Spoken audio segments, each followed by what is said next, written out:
Hello guys, am I audible? If I am audible, can you please put it in chat box that my voice is audible? Hello guys, am I audible? If I am audible, can you please?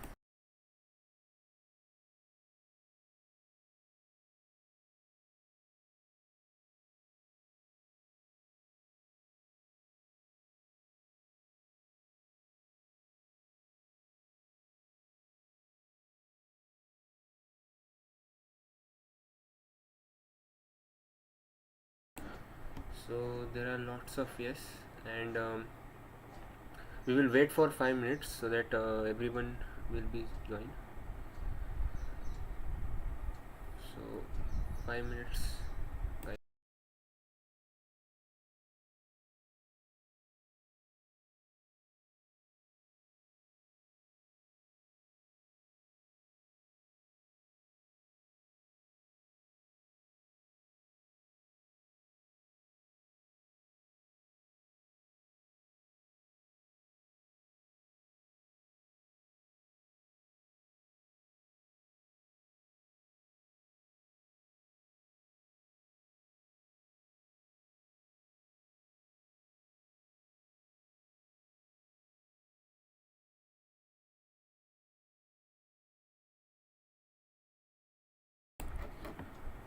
So Pragya Mittal has a question like, is the software is in the given link full version or student version? It is a full version, and yes, and you don't need to install it.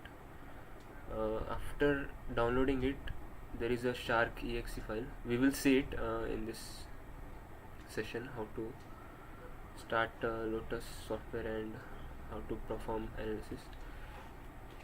Just 3 to 4 minutes, guys. We will wait for 3 to 4 minutes.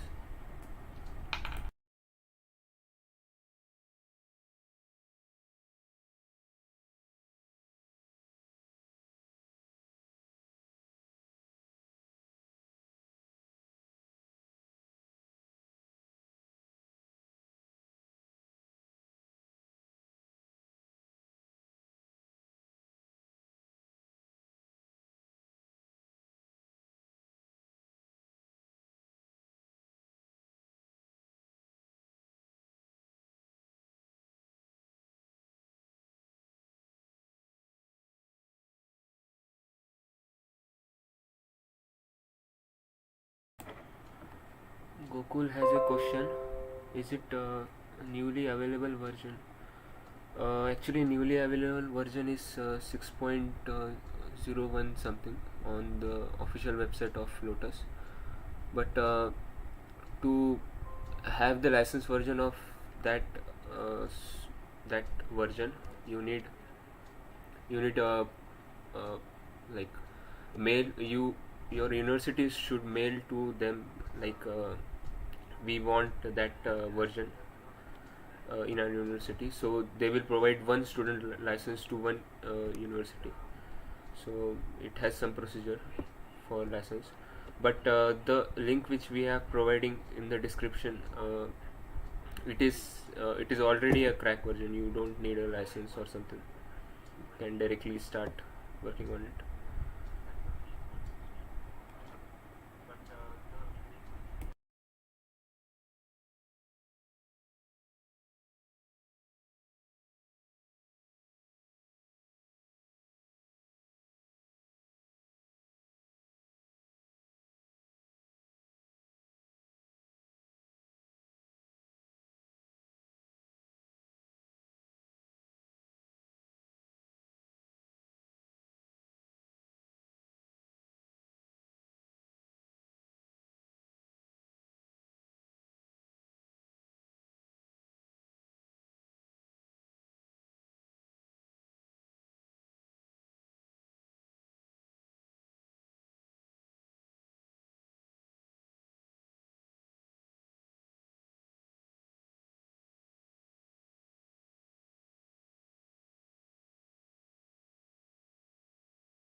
So guys, we will start now.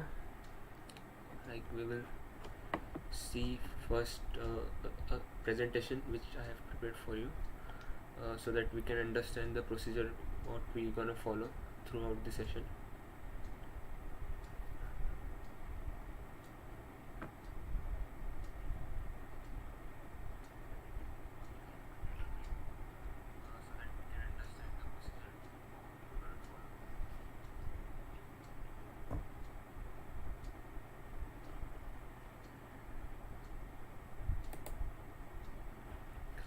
So guys, can you see the presentation?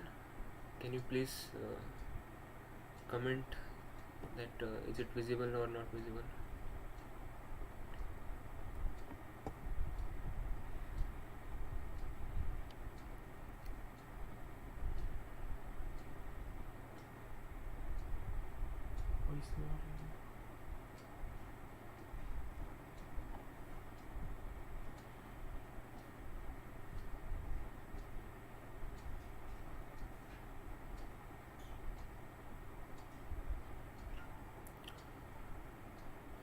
So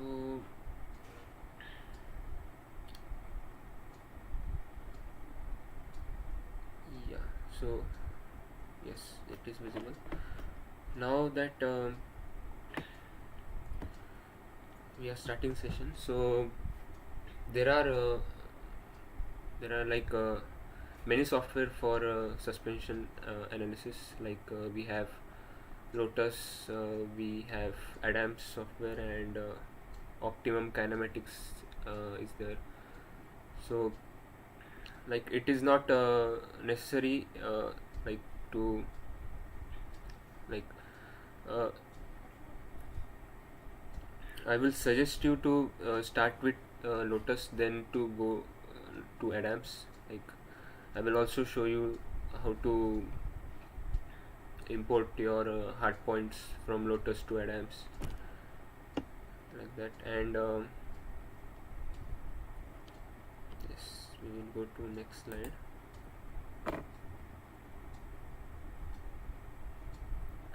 So firstly we will go through with what Adams software is.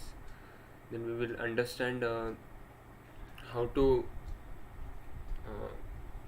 draw front view swing arm geometry. From that we will get our hard points. That hard points we will use in Lotus suspension software, and we will perform various analysis on FSAE geometry, Baja geometry, and also we will see a commercial vehicle design in Lotus. So I will suggest you to have a pen, paper, and a notebook and a pen, and also 15 centimeter scale if possible, because we will draw a graph of front view swing arm geometry. And if you have SolidWorks or any other software, then it will be also helpful. Like we will do a 2D sketch. It's not necessary to have a SolidWorks software. We can also do it on notebook and by using notebook and scale. So next we will see. So throughout this session we will follow this procedure, suspension design procedure. Like we will see the calculation of front view swing arm geometry, what it needs to before designing, what it takes to like we have to do some calculation before designing front view swing arm geometry. We will see that calculation, we will see formulas of that. Then we will move on to generating a 2D sketch in SolidWorks. If you have SolidWorks, then we will use SolidWorks. If you don't have SolidWorks, you can also draw it on notebook and by using notebook and your scale. So like that. After that we will see how we can take hard points from that front view swing arm geometry, and we will also see how to use that hard points in Lotus, so that we can generate suspension geometry. After that, we will see graphs, results, and how to it is important to understand it is not a one step procedure to generate uh, a, a accurate suspension geometry. It is a iteration process. Like, you should do a few iterations so that you get a perfectly accurate geometry for your vehicle. And it is also important for you to understand that suspension geometry, you can't have a same suspension geometry for every vehicle.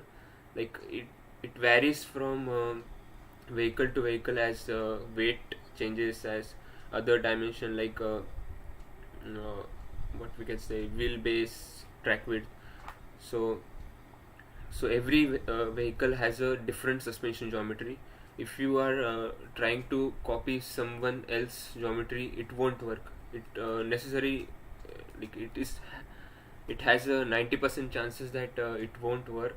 So I will suggest you to generate your own geometry, and not to take some others geometry and apply on your vehicle. In that way you won't get accurate or desired results for your vehicle.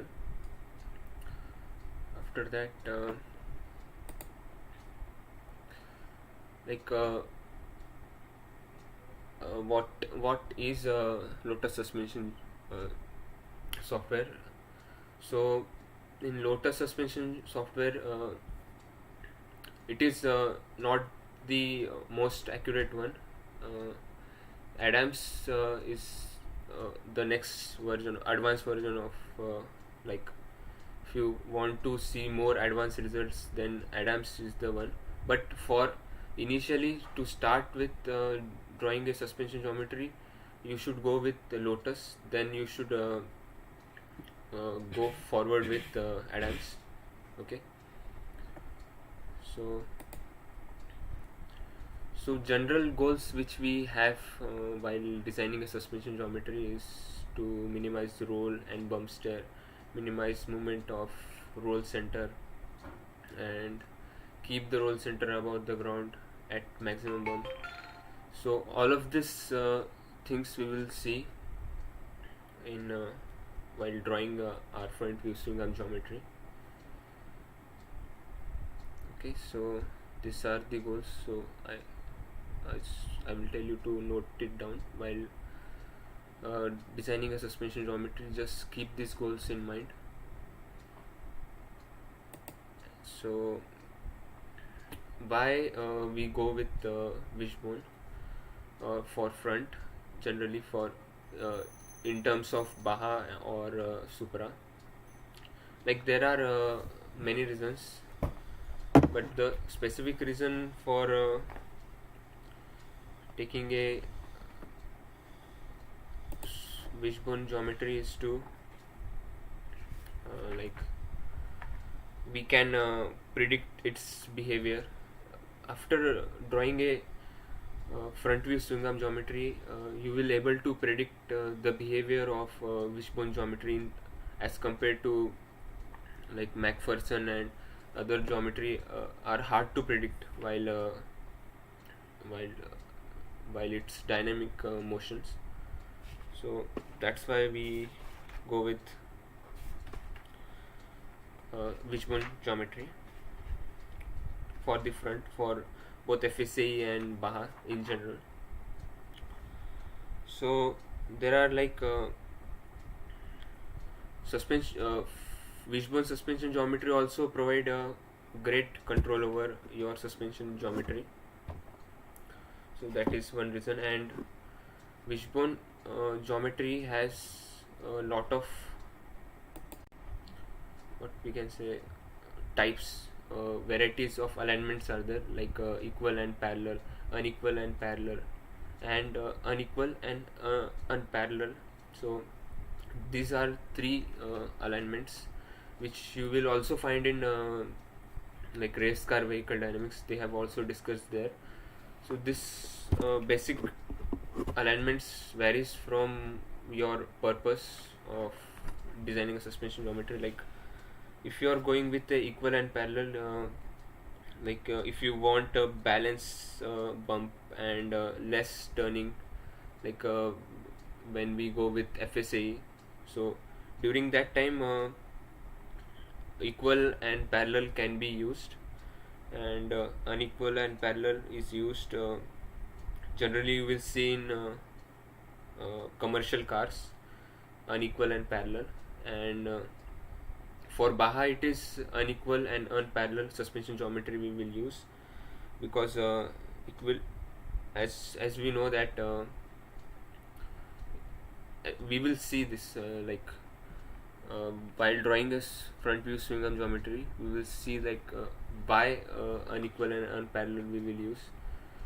You can after seeing the front view swing arm geometry, you will automatically understand that our upper upper swing arm geometry and lower swing arm geometry has different length, and also it is not parallel.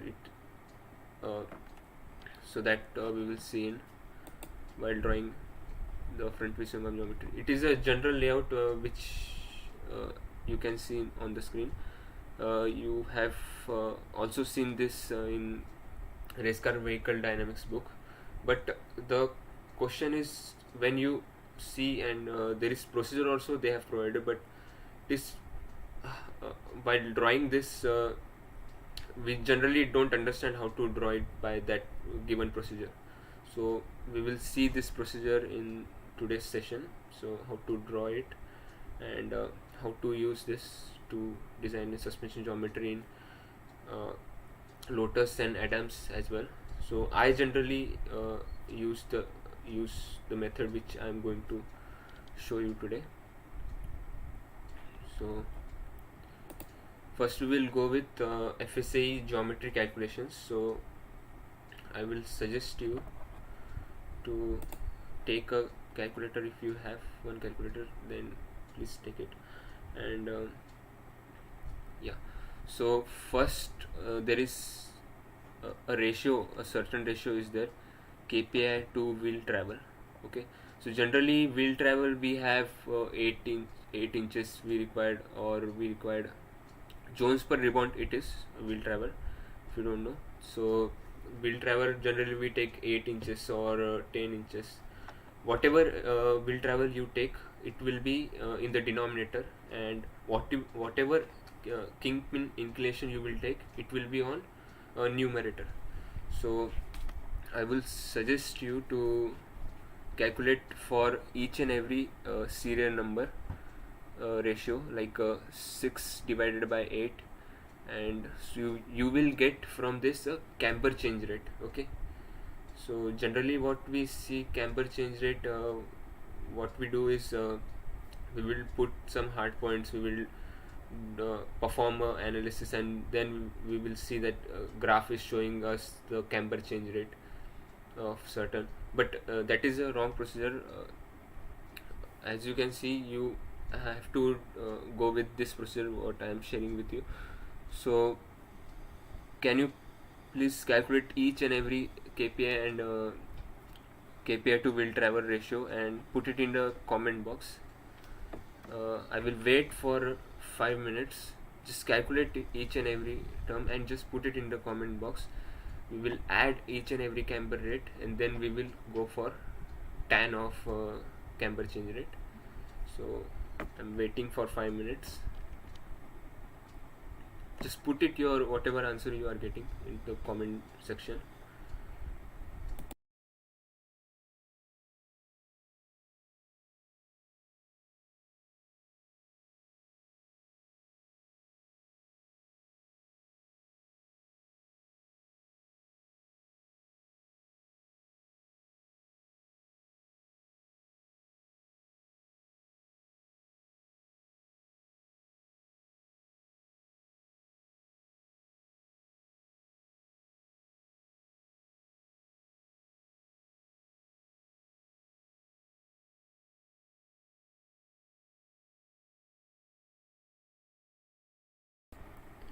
Said Mustaq is right for first one. Mayur is also right for first one.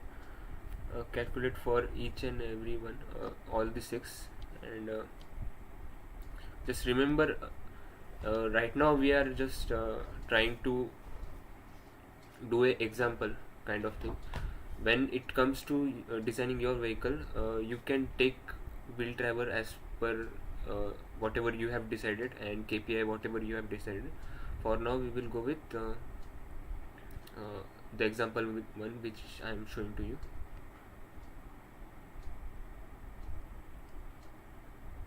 Yes, Niharika is right for first one. Mayur is also right for second one, right? And yeah, for third one it will be 1 because it divided by 8, it's 1. And after that, for fourth one it is, yeah, Hamid is also right. He has shared all the answers. That's great. Yes. Yeah, Krishna, Mayur, yes, you are going right. Great. So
yeah, now as you can see here, 1 upon tan of CCR rate we have to take. So quickly calculate all the 6 terms and put it in the comments below. Am I audible, guys? I hope I am audible. Not audible. I don't know why I'm not audible.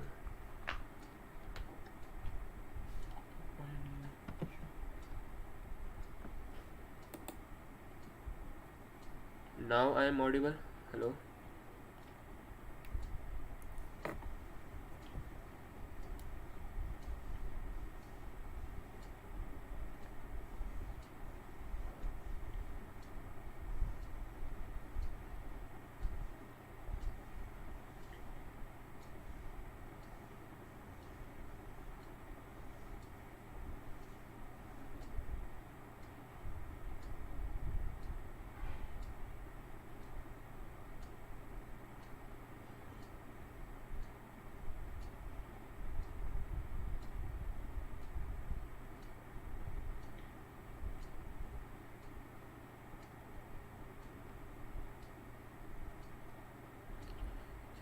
just 2 minutes, guys. Yeah, Himanja is right, 76.93. So if I am not spelling your name correctly, I am really sorry, but yeah, it is 76.39 for the first one, and right for, yes, Himanja is doing right calculations. For second one it is 65.475.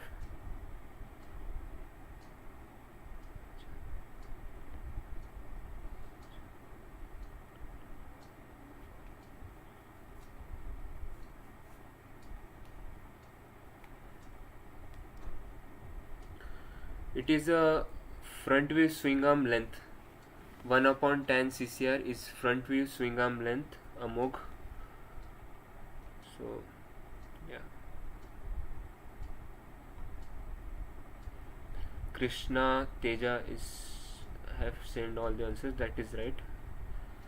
All the answers are correct. So what we will do, we will just quickly fill the sheet with the answers. So 76.39 for the first, second,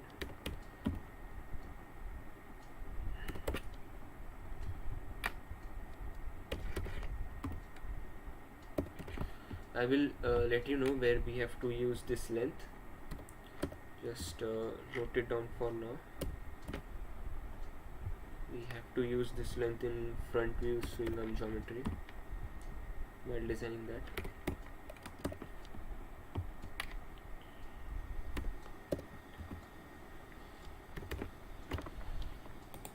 Yeah, so now we have entered all the values.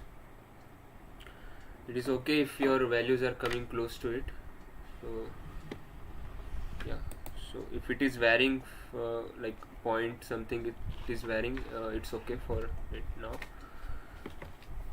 Yeah, so have you all of you have done this? Do you have any doubt in this? If you have any doubt, then please put it in the comment section so that we can move forward towards designing the front view swing arm geometry. Make sure you have a 15 centimeter scale and a notebook and pen so that you will able to draw it front view swing arm geometry on your notebook. And if you have SolidWorks, then it will also work, because you will have accurate dimensions. For students which are using notebooks, consider take notebook and scale with you. Both can be used. What is wheel rate? This all the suspension questions I will answer in some another sessions. Right now you can ask wheel travel. Wheel travel is Jones per rebound. So Jones per rebound is generally 8 inches. Teams has. So kingpin inclination, like if I will show you while drawing front view swing arm geometry. Like yeah, Varun, I will show you kingpin inclination while drawing the sketch of front view swing arm geometry. You can see KPI inclination from the front view of the vehicle. Like, we provide 2 points for upper ball joint and lower ball joint. So it is have some, like 2 points doesn't are in parallel in one axis, so they have a certain inclination axis. We will discuss it in while drawing the sketch. You will understand it properly.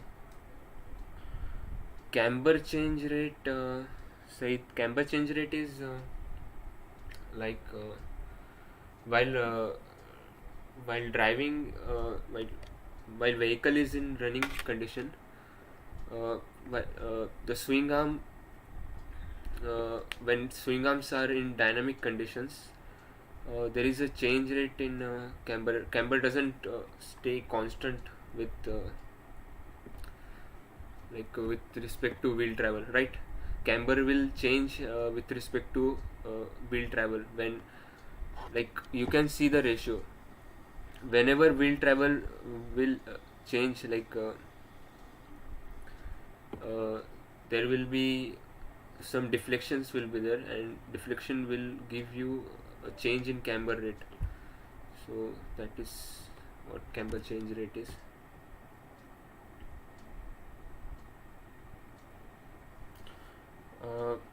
How I will relate tan CCR to front view swing arm geometry length, I will tell you guys.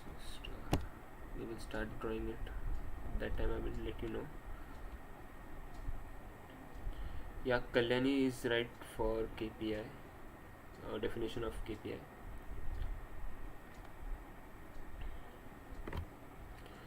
So have you guys noted down this table? Do you have any doubt in this table? If you don't have any doubt, then you can just put yes in the comments box so that we will move forward.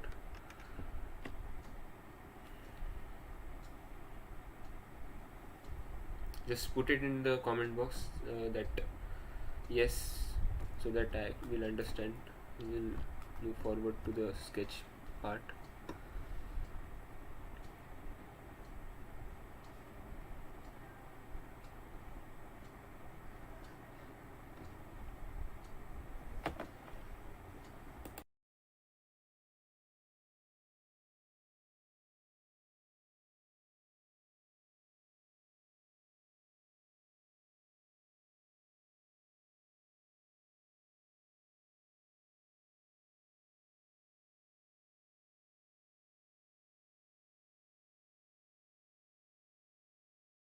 We will start with sketching. Okay, just wait for 2 minutes. I will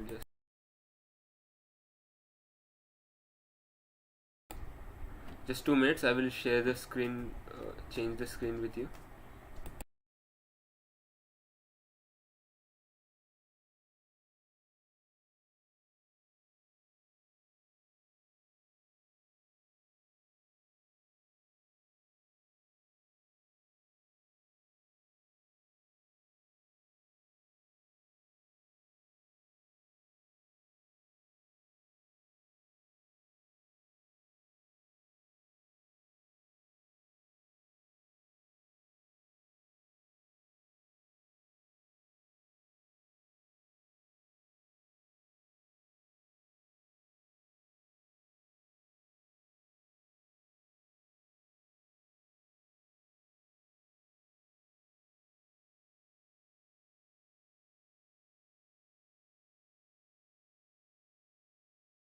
Yes, so what we're gonna do before starting with sketching, we just check that you have your units in inch, pounds and seconds. Yeah, so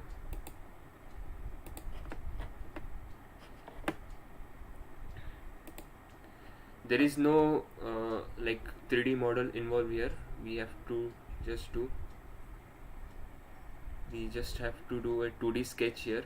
So if you have notebook and or you have SolidWorks sketch, both of them are fine. So you don't need to have SolidWorks. Okay, it's just for the example I am using. If whenever you will draw front view swing arm geometry for your vehicle, just try to do it on a graph paper. For now we will just for the example purpose we will go with a notebook and scale or SolidWorks. when you are drawing for your vehicle, then I will suggest you to go with graph paper, so that you will get accurate results.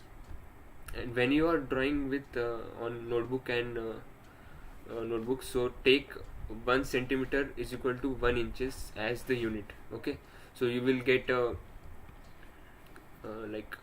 a proper sketch in in centimeters. Yeah, so units will be for the people for the people who are using notebook. So use scale 15 centimeter scale. So use scale as 1 centimeter is equal to 1 inches. Okay. So while doing a actual sketch on like in SolidWorks or on graph, you will remember you have used 1 centimeter as 1 inches. So we will move forward. We will first of all draw tire of our vehicle.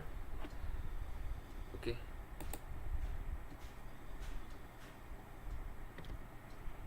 So we will use 23/710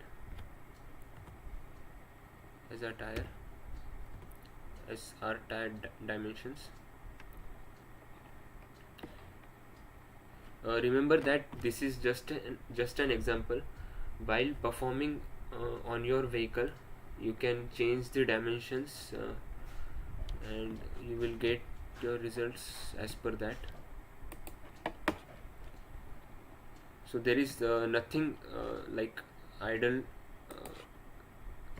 an ideal tire size we should take, or ideal nose size we should have. Okay, you can vary your tire and nose size as per your designs. So for now, for the examples, go with the design what I am suggesting you. So we have drawn a tire. This is 21/710 tire size,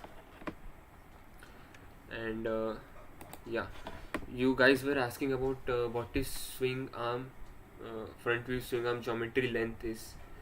So whatever we have got from 1/tan CCR, we will use here. Okay.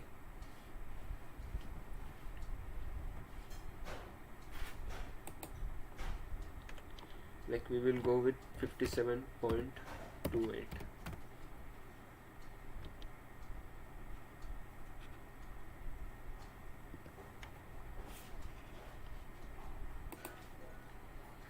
Let me just sharing the presentation once again.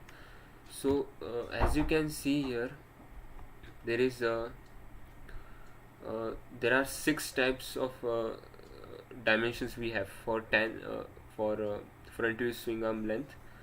So from that we are going with third one as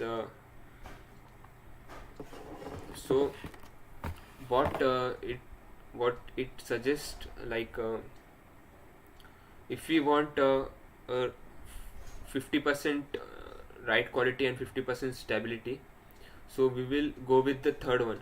Or if you have a requirement of higher ride quality, or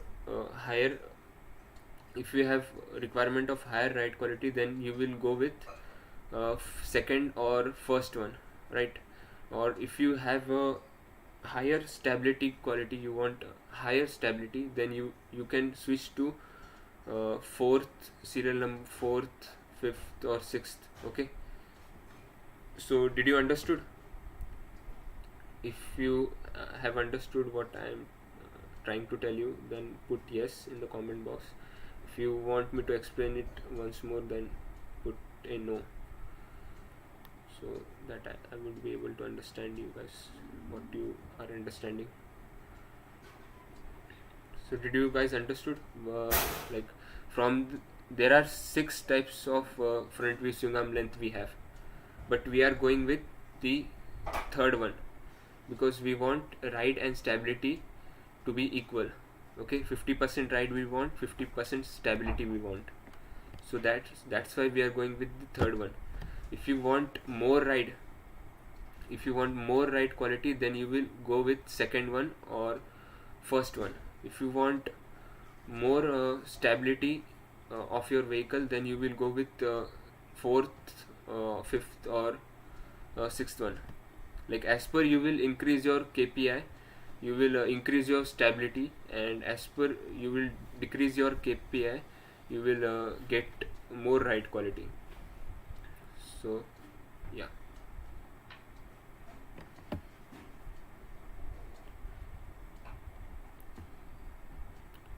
If you understand it, then put yes, or if you don't understand, then put no.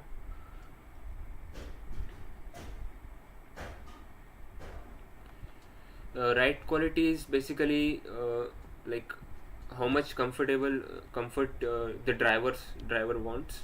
Okay, so towards driver comfort, if you want to move, then you move towards taking the value of like 1 and 2.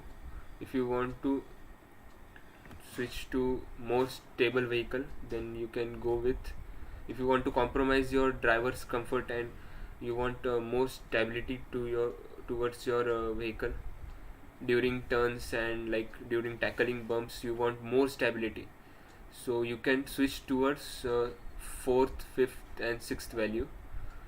Okay, so I hope you guys understood now. So just put yes in the comments below. If I get more yes, we will move forward.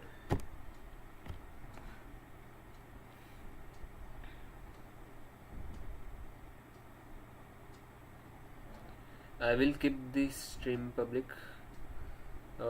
Live stream I am doing so that I can solve and interact with you guys.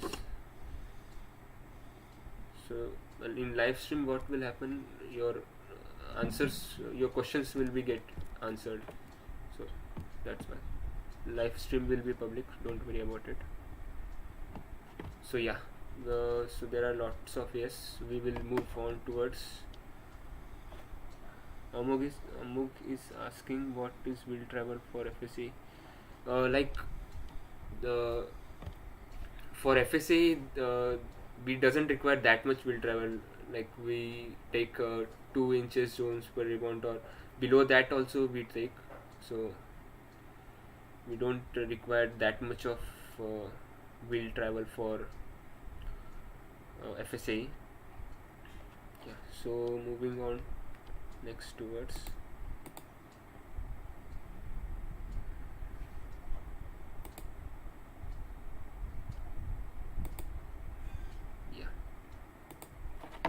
Yes, so we have taken the front view swing arm geometry length as 57.28. After that, I hope you guys know about instantaneous center. Okay, so in the front view swing arm geometry, the instantaneous center plays a very important role, because like whenever your wheel assembly will move, it will move towards that instantaneous point. Okay, so I hope you knows the instantaneous circle or instantaneous length. It is basic which we have gone through. So we will have a certain instantaneous center. I will show you. Yeah. So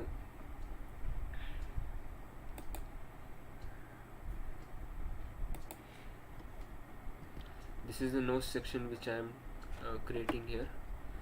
So nose section, we have generally like 13, 12, like 10 inches.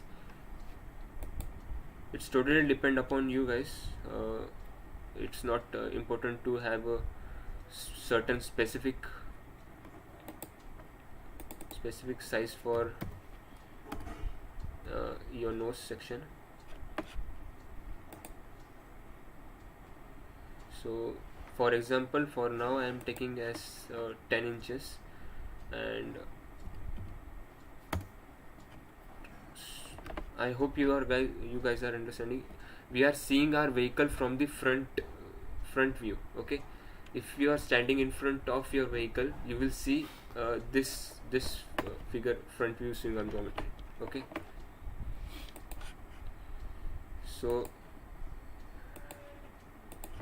this is our ground clearance, which is generally 14 inches or 13 inches as per your requirement. Like now that we have a rule of 4-wheel drive, I think it will be good to have ground clearance like 14 or 13 inches, because what will happen is your axle won't give that much inclination if you are taking a standard axles which are available in the market. So it won't give proper deflection or proper transmission. So maybe you have to go with 12 or 13 inches for ground clearance, because on front and rear both the side you will have like axles this time. So I will go with 12 inches.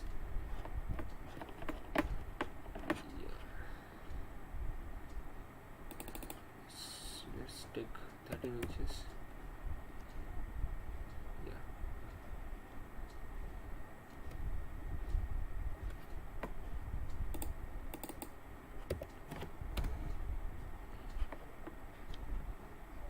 Yes. So now we will draw a center line from nose section to connecting center of the nose and front view swing arm length. Give a random point here. It will be our what we can say. What it will be like our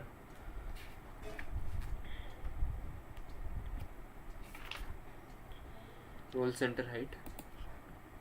So roll center height is generally half of your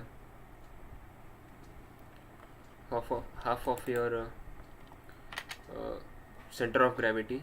So I have center of gravity of like 25 inches, so I will go with 12.5. So always go with half of whenever you're going for designing a suspension geometry for Baja vehicle. At that time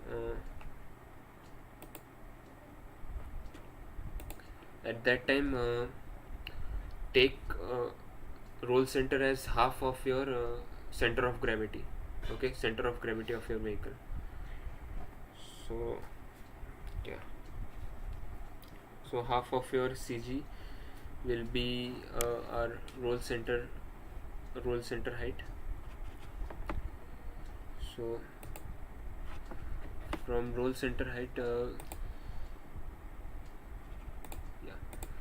so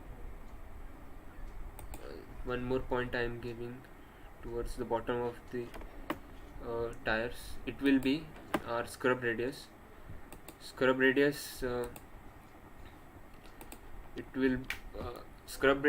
you will get from like the length of your hub. It depends upon the length of the hub. When you are designing a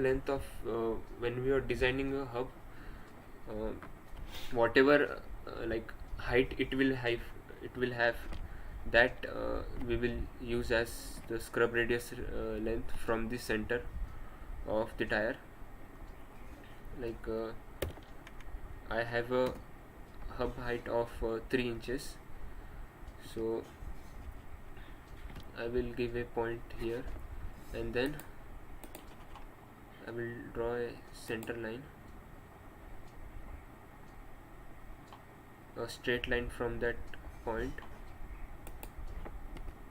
Okay, and one more inclined point I will draw randomly. We will provide a inclination to it. That inclination will be our KPI inclination.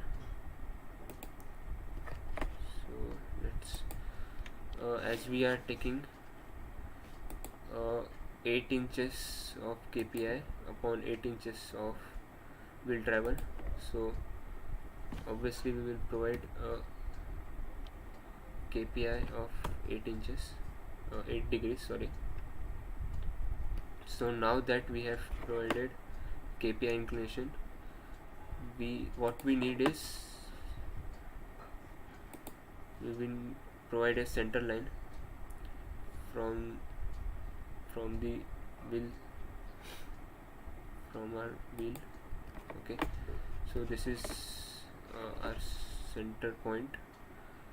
After that, what we will do, like every year we would have a knuckle of 5 inches or 5 inches or 6 inches, but this time conditions are different, as we will have a axle in the front side. So make sure that your knuckle height is like as maximum as possible, because your ball joint and your axle should not should not touch each other. There are more chances like your lower ball joint and lower arm ball joint and axle can get touched to each other. So while designing, make sure that there is enough clearance between both of them. So because of this diagram, you will also able to take up get a proper length for your knuckle. So I will take 3.5 as upper side and 3 inches for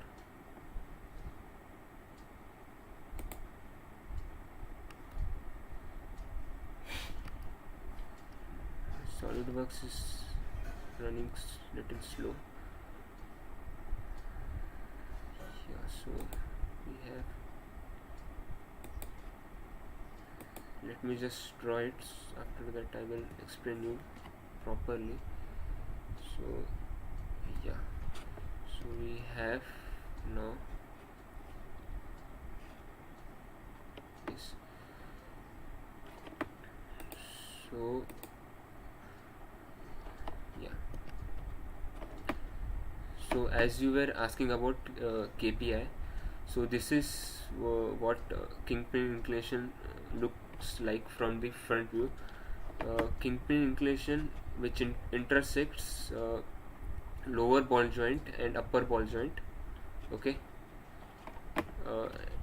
so from front view, when a line passes through lower ball joint and upper ball joint, it is kingpin inclination.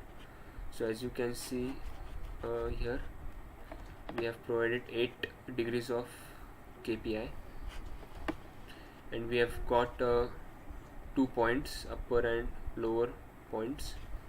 We have provided like 6.5 if we take total of both of the 3.5 and 3. We have our knuckle height is of 6.5 inches, and because we will also have axle in the front side, that's why I have taken a much large height of knuckle, so that our lower ball joint and axle won't be get won't be touch each other and will have some clearance. So after this, what we will do, we will draw from this scrub point, we will join this roll center point. Yeah, this is roll center point, and it will pass from that and it will get intersected with our instantaneous center axis. I will just trim this both things, extra lines. So the point which we are getting, it's the instantaneous center through which our arms will rotate. At this point our arms will move. Yeah, so this is one point.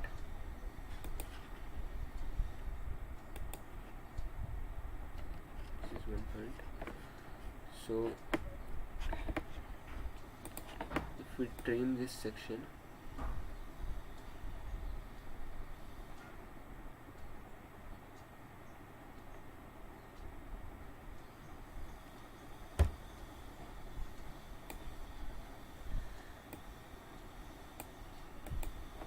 yeah, so there are 2 points which we are getting. This is the first point and this is the second point. These points are attached to our chassis and these 2 points are attached to our knuckles, which is upper line is our upper swing arm and lower point is lower line is our lower swing arm. As you can see, they are not parallel to each other. They are not parallel to each other, and their length is also unequal. So as I have told you that like Wishbone has different kinds of alignment. Like, so this is the third type of alignment which we use during Baja, which is unequal and unparalleled Wishbone geometry. Okay, so lengths are unequal and arms are not parallel to each other. Okay, and the point which you are seeing is the instantaneous point. At this point your arms will move and make a curve like this. Okay, so I hope you understood now. So now that we have drawn this geometry, do you guys have any question? Like, after this we will move on towards like how to take out hard points from this figure and how to use hard points in Lotus from this figure. We will move on towards Lotus. So do you guys have any doubts till now? You can just quickly put it in the comments box. Like if you have any doubts, we will address it and we will move on towards Lotus software.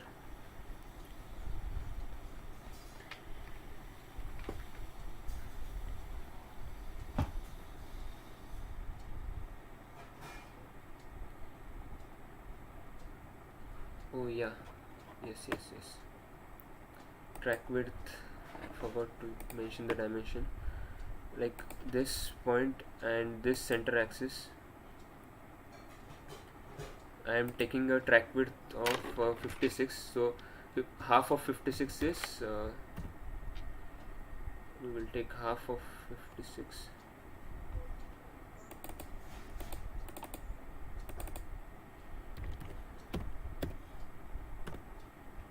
Yeah, half of 56 is 28. So now we have provided the track width as well. So if you guys I will show you one thing. Like if we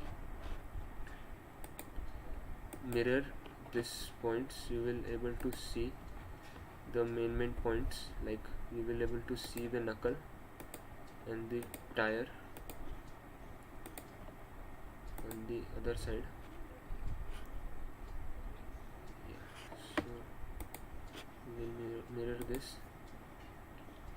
Yeah, so yes, so as you guys can see, if we take the center point, this center point and this tire center, we will get our required track width, which we have provided, of 56 inches. It is not compulsory to have any track width dimension as 56. For now, for example, I am taking it as 56. So this geometry you can manipulate as per your suspension requirements, whatever you are providing. As you can see here, this is our knuckle portion. This section is our knuckle, and the from center till this line, from tire center to this line, it will be our there will be a hub. Okay, so I hope you understood this, and I hope you get something new to learn. This is a general procedure which you should follow. For the teams which are beginners, like they take tires and they take chassis part and they just join the lines, and they get the upper and lower arms, but they are that procedure is wrong. You should go with this procedure. This is a standard procedure which is also provided in race car vehicle dynamics, but there are some steps missing, so that's why it is hard to design. But I have provided here a proper missing steps, so that you will able to draw it easily.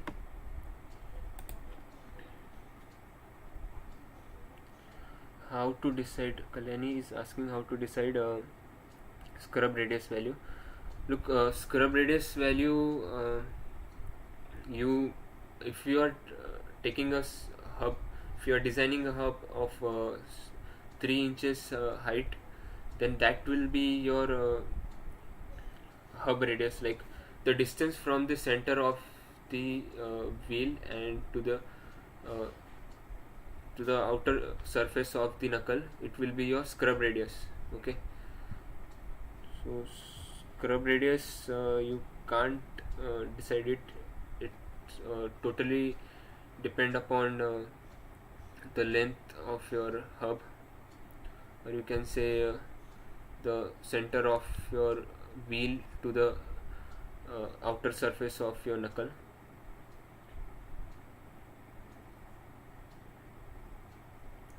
Uh, 3 inches I have taken, for example, I have taken the 3 inches. If I would have a height of like if I am getting like let me show you in sketch. If suppose this is your hub, okay, this is your height of your hub.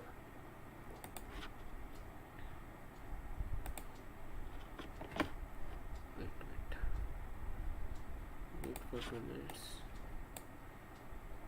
This SolidWorks is running little slow, so let me show you how you will get a proper height for your like scrub radius. So when you are seeing from the front,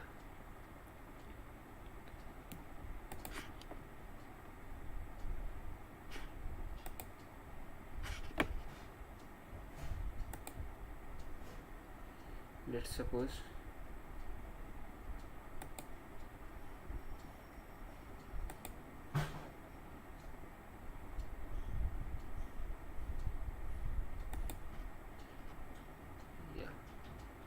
so So this is consider this as your hub. Okay, this one box and this other box, you are seeing the hub from the front view. Okay, and this is the line from where your knuckle is starting. Okay,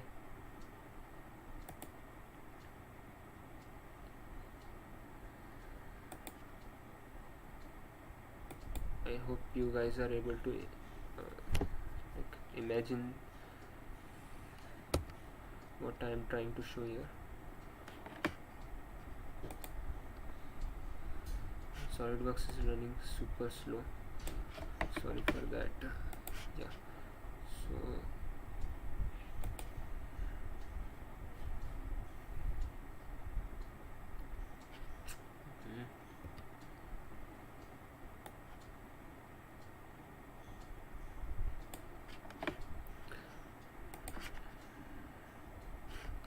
because we are streaming, that's why it is running little slow.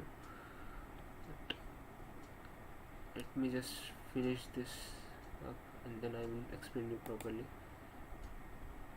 Yeah, so let's just suppose that this is your hub and this portion what you are seeing is your knuckle. Okay, and the distance from this line towards the outer surface of your knuckle, it will be your hub, it will be your scrub radius. Okay,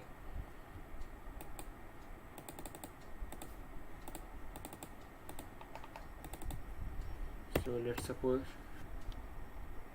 it is coming up to 3. Okay, so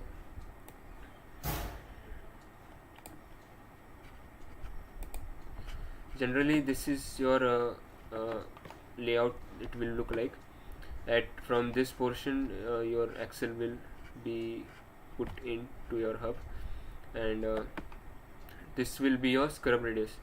It will the scrub radius will depend upon the position of your center of the tire and the outer surface of your knuckle. Okay, from there you will get a scrub radius of 3 inches. If suppose you are varying this distance, then your scrub radius will also vary. Okay, I hope you guys understood from this figure now. Camber, like camber, you can generally we decide camber, we can't like calculate for camber. We have to do lots of iteration, like for 0 degree camber, for 2 degree camber. That's what like you never go with one suspension geometry. Like always do at least 10 iterations with different KPI value, with different camber value, and then whatever graphs you are getting, then compare them, then understand it, and then choose one perfect geometry which you think like it will be right geometry for your vehicle. Don't like go with one iteration. Okay, how to consider height at 57 inches? I am not getting what height you are talking about. At 57 inches, which height you are talking about? Amog, actually I am not getting your question.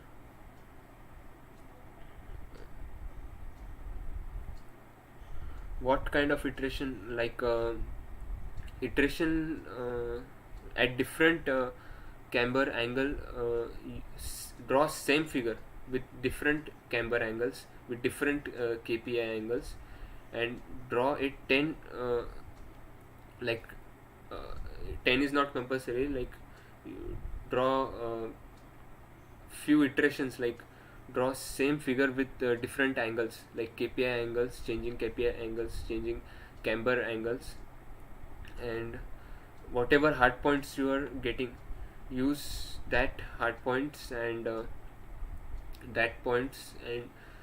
put it in Lotus and do different iteration, means doing same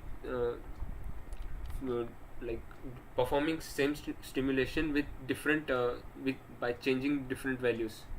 Okay, you draw vertical line, yeah, 57.2 inches, that one. That line is our front view swing arm length. 57.28 is our front view swing arm length, from which we get a axis of instantaneous axis. Let me just take a screenshot of it, and just 2 minutes guys, I will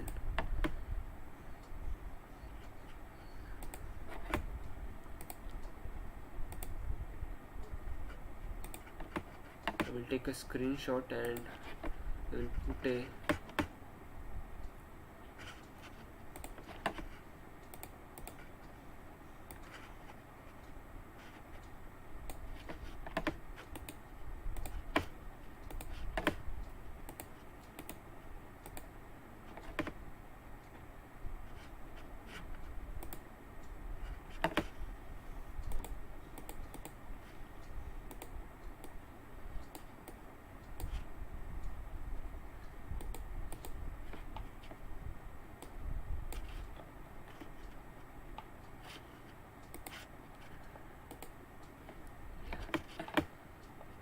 so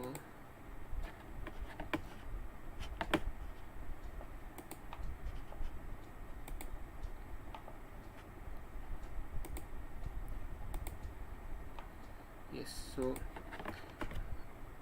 now I will like show you which point is known as what. So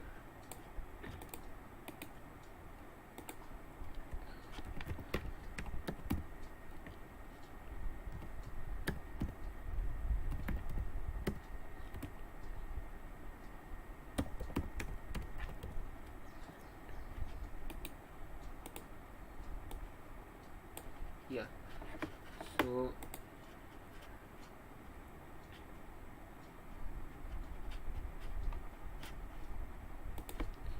like this point which you are seeing is instantaneous center.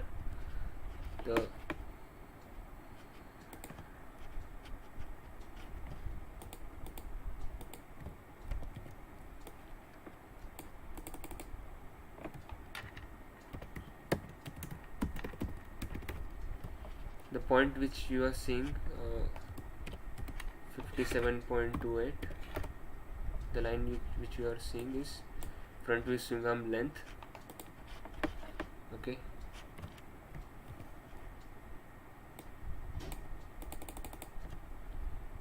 and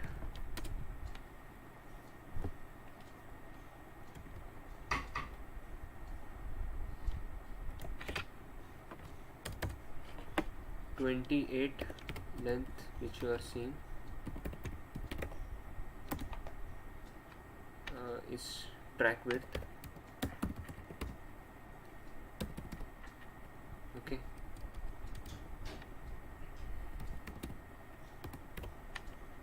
track width of 28. I hope you are understanding right now what we are taking values. Yeah, 12.50 is our roll center height, 13 is our ground clearance. Okay, 8 degree is our KPI inclination.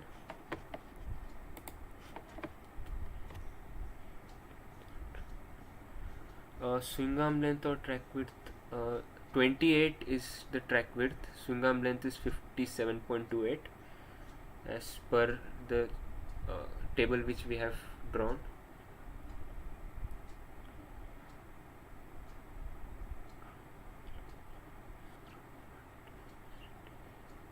Yeah, the point, the axis which I am connecting with the scrub radius to the instantaneous center, means that this axis provides us the instantaneous center. To that instantaneous center are upper arm and lower arm joints. Okay.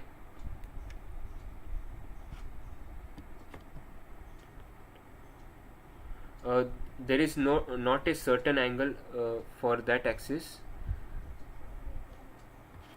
When we passes from scrub to roll center height, and then it collinears and joins the instantaneous axis. Okay, we don't require any angle for it.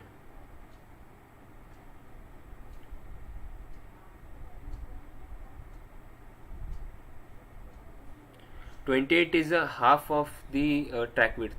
Full track width I have shown you above it, like 56 inches. If you able to see it, like there is 56 inches provided up above the figure.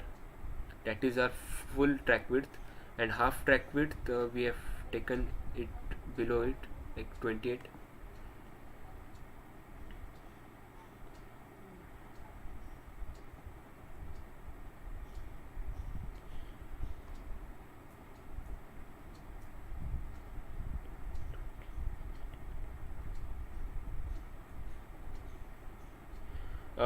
You can provide a static camber to your tire. I am taking for now, for example, I am taking it as 0. But if you want to give a certain angle to your tire, you can give it to your tire. It is not compulsory to have 0. Like whatever camber value you have, you can provide it.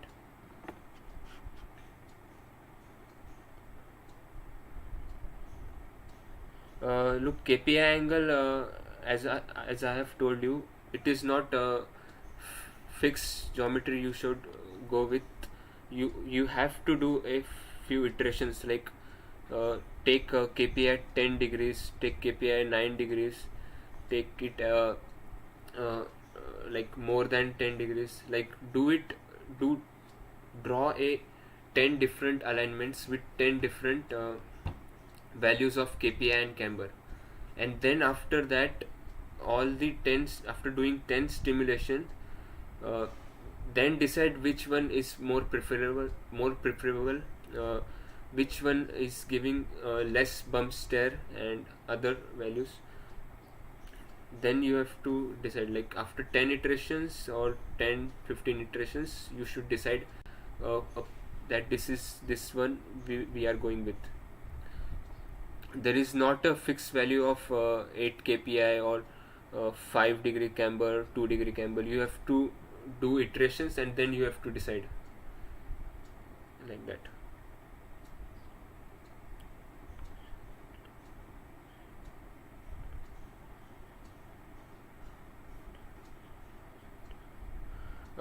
Like roll center, what we have decided half is you like for when there is a large bump or large reflection is there, and for a large wheel travel, your roll center will be like above the ground. Okay, so from our personal experience, we have taken it as half of the center of gravity of your vehicle. So if there is no certain way of calculating roll center height, you have to take do certain iterations, but there is surely I can say that for Baja you have to have roll center height above the ground level. Okay, so yeah, after this now we will go with Lotus suspension software. Let me just quickly switch the screen.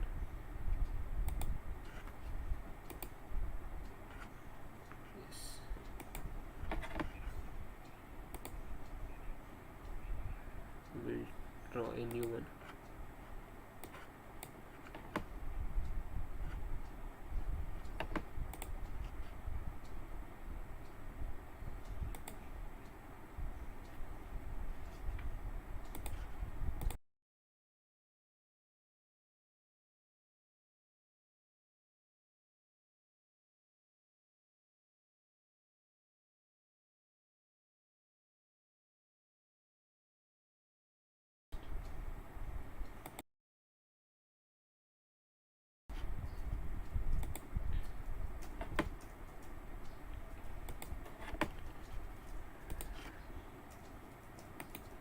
So we will take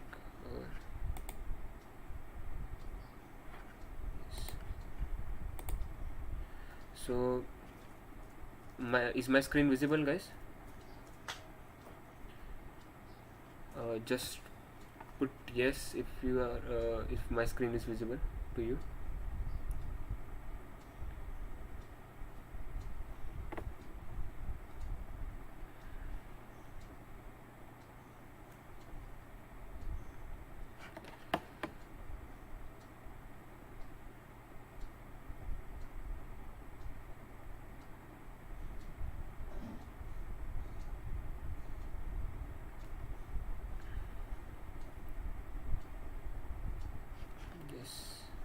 Yes.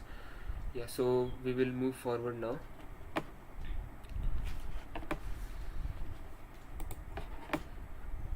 As you can see, there are commands on the left hand side of your screen, and there is a panel above, you can see. So we will firstly design Baja vehicle in the Lotus software. Okay, so we will take new. For front we will go with double wishbone damper to lower wishbone. Okay, and for rear we will go with, just put it in the comment box, rear which suspension geometry you want to see. For the rear part, which suspension geometry you want dual wishbone or H arms, or you want semi-trailing arms. Whatever is your suggestion, just put it in the comments box.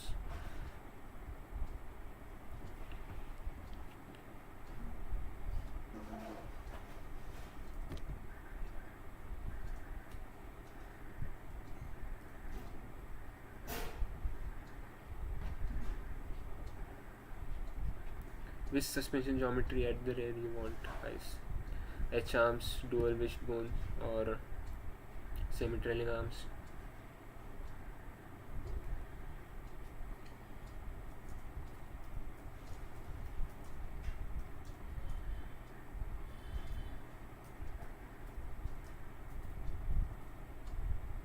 So maximum responses are of H arms, so we will go with H arms.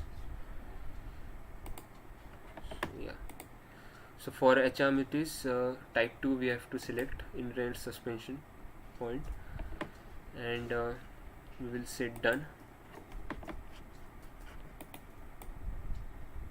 Let me just zoom in. So now that we have H arms at rear and dual wishbone at front, so in the left side of your screen there is a command line, and you will find front coordinates. You will view front coordinate, so just open that one, and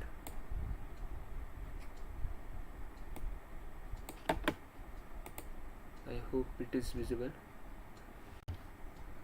Front coordinate is visible to you guys?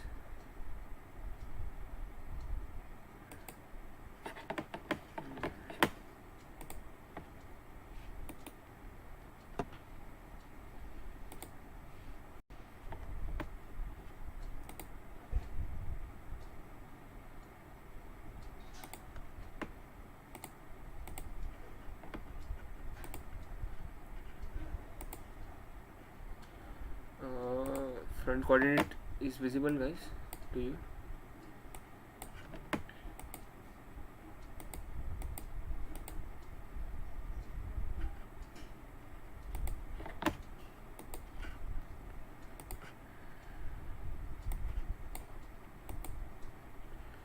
Oops, I don't think so. Front coordinate is visible. It's not showing. Run.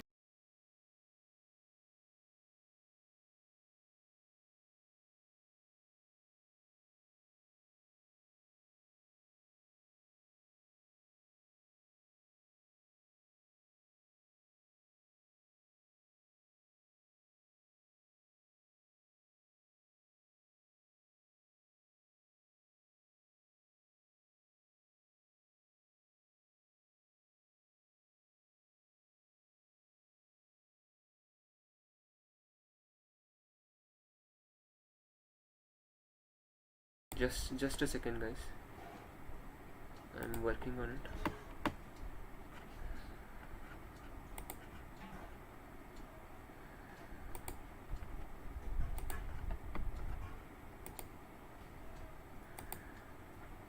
Yeah, so I think now it is visible.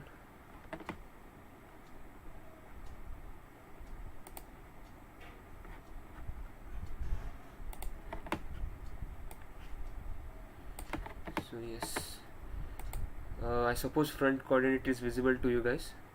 Okay, front coordinate system.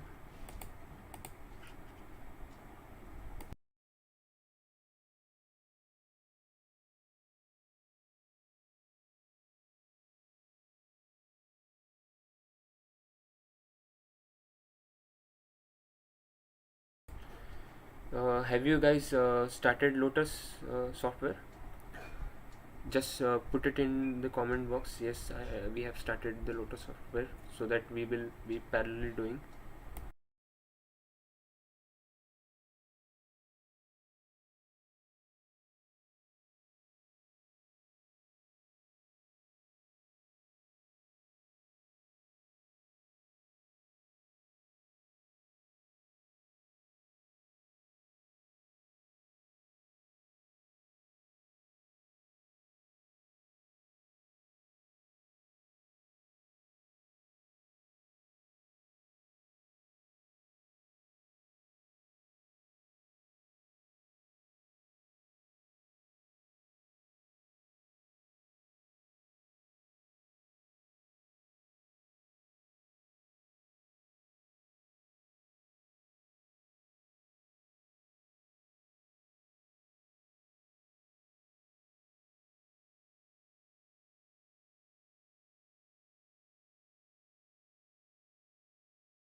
Guys, so now that we have to put hard points,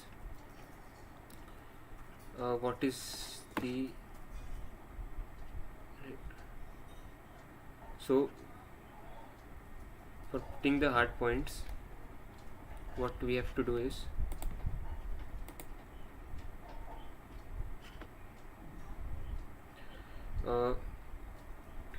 we have to take out hard points from our like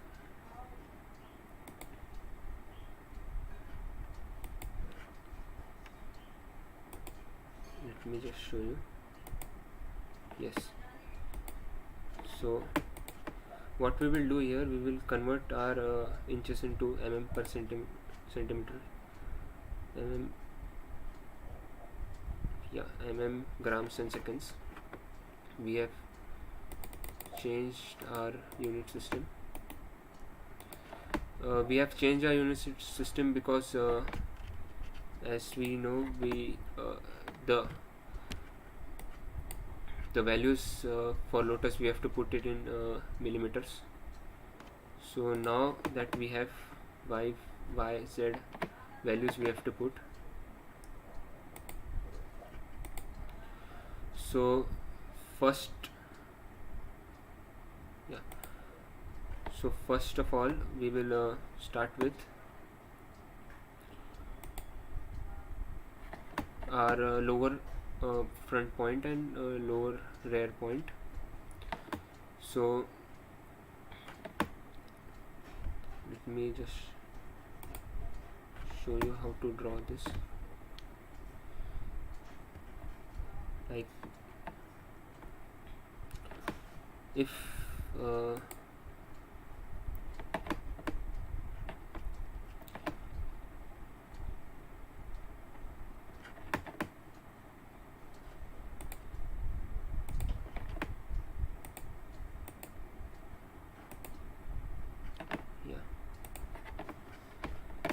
so from the front view we will get the points of for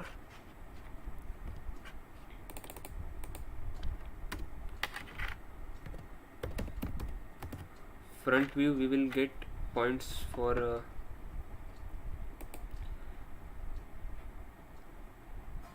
yeah, from just a second.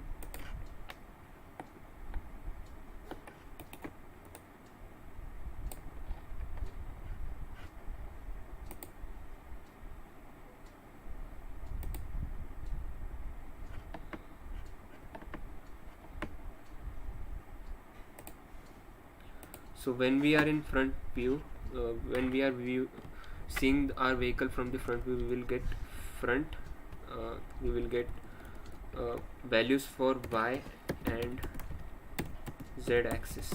Okay, y and z axis, as you guys can see.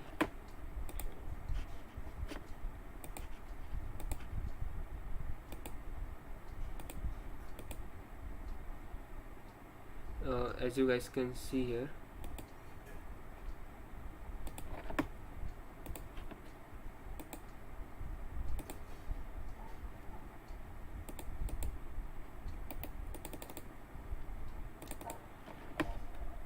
just a second, guys.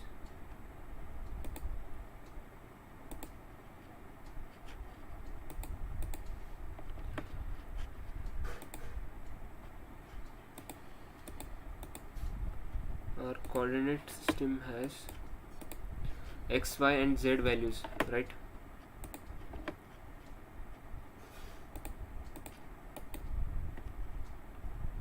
Just a second.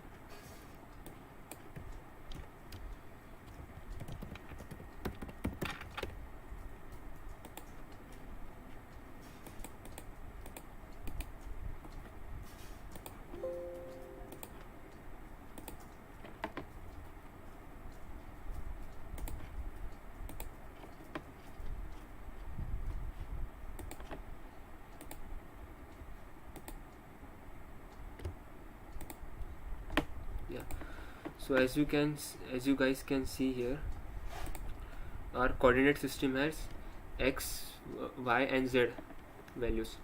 So from front view we will see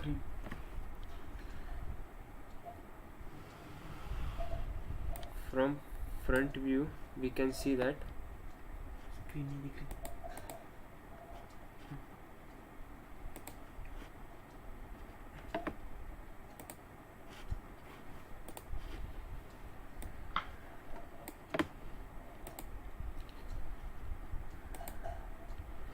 from front view we will see y and z coordinates, right? Okay, so for y and z coordinates we will get values from our SolidWorks. Okay, so I will just tell you to just note the points which you are seeing in front suspension coordinates on your notebook. I will suggest you to take a notebook and write down all the points which you can see for the coordinates, and also make 3 columns like x, y and z, so that when I will show you in SolidWorks or on 2D sketch, you will able to note it down the points.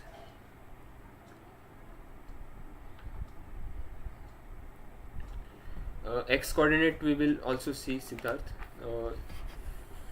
First we will note down y and z coordinate from the 2D sketch which we have got. Okay, so when you have noted down all the points, just put it yes in the comment box. Just make 3 columns on your notebook, or if you have any notepad or wordpad, just make note down all the points and make 3 sections of X, Y and Z, and then I will switch to SolidWorks. We will take out required hard points, and then we will put all the hard points in Lotus, and then we will able to see our geometry in Lotus software. Whenever you have done noting down the points, just put in the comment box yes, then we will move forward.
Just put yes in the comment box so that we can move forward. Have you made 3 columns and note down all the points?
Have you guys noted it down, all the points?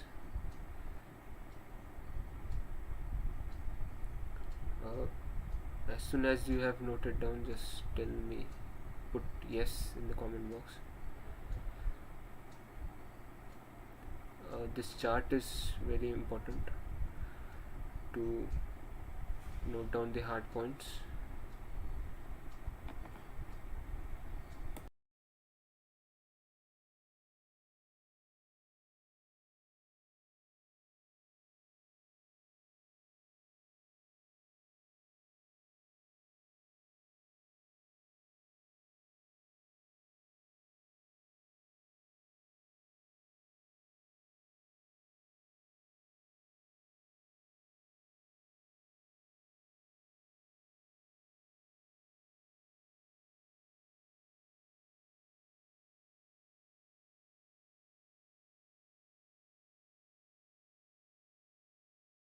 So I am getting yes in the comment box. We will move forward.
So yeah, now that uh, we have first point is lower wishbone front pivot point, right?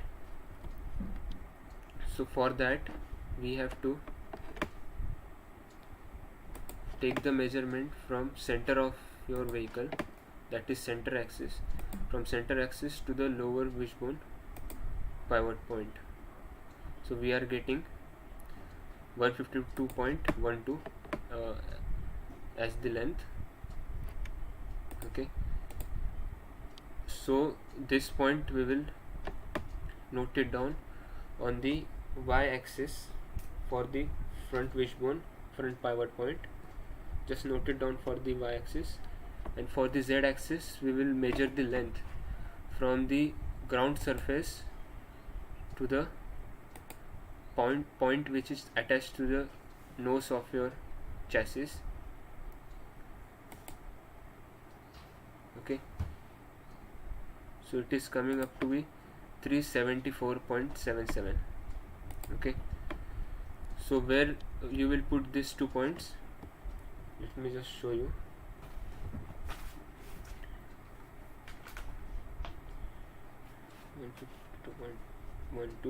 and 374.77, sorry. So we will put this point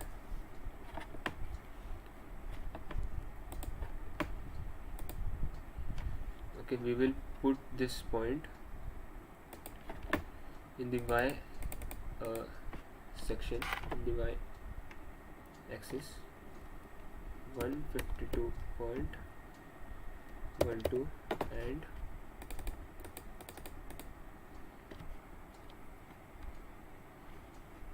374.77.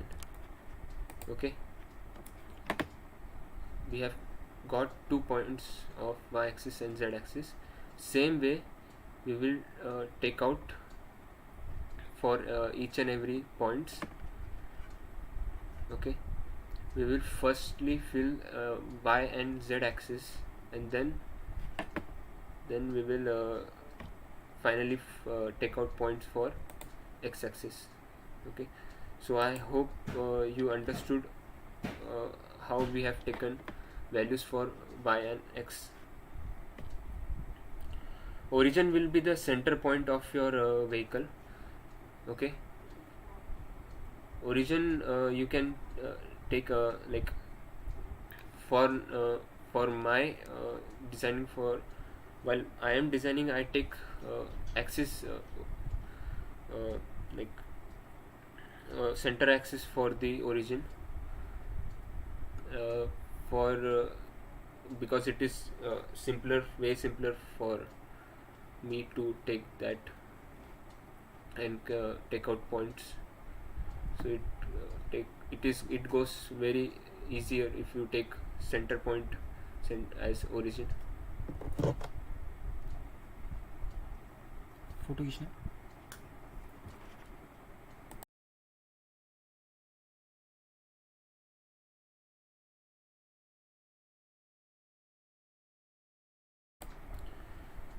So yeah, have you guys understood? I have put y and z values, and from where I got this y and z values. If you guys understood, then put yes in the comment box. If you guys don't understood that from where we have got y and z axis values, just put no if you don't understood.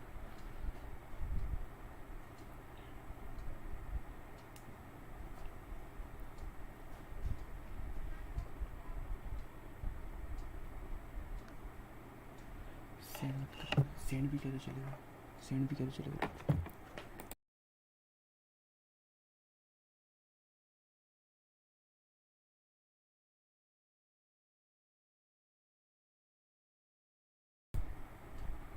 Yes, so Siddharth says yes, he got it from where we have getting y and z axis value.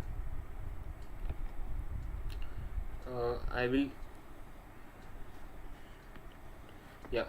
for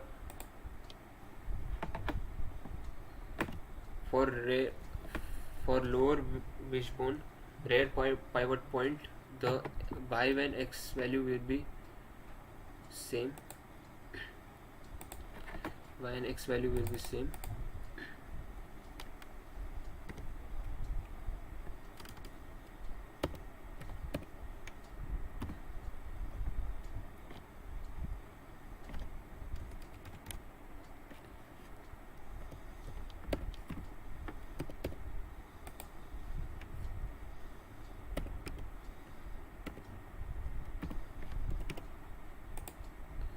If you are providing anti-dive condition, then this point will be like front point will be little upper and rear point will be little lower. Let me just show you when it comes to anti-dive condition.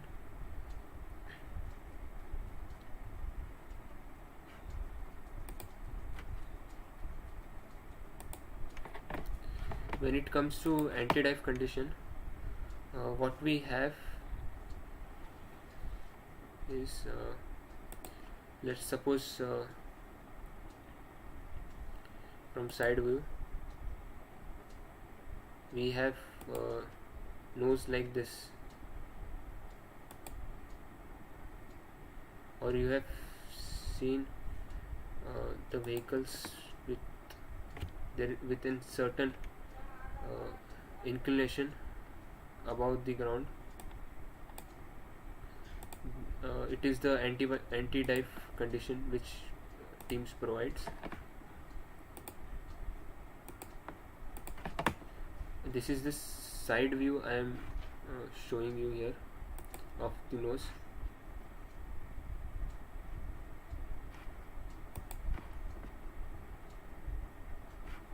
Let me just quickly draw it and give the dimensions.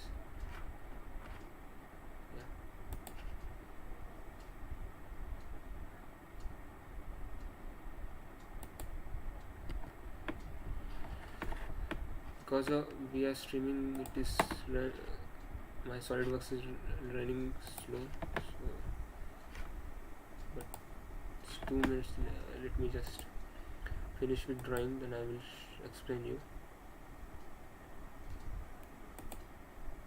Yeah.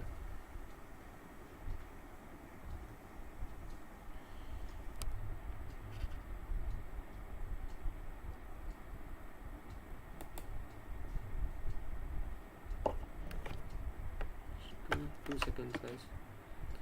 I'll quickly give dimensions to my nose section.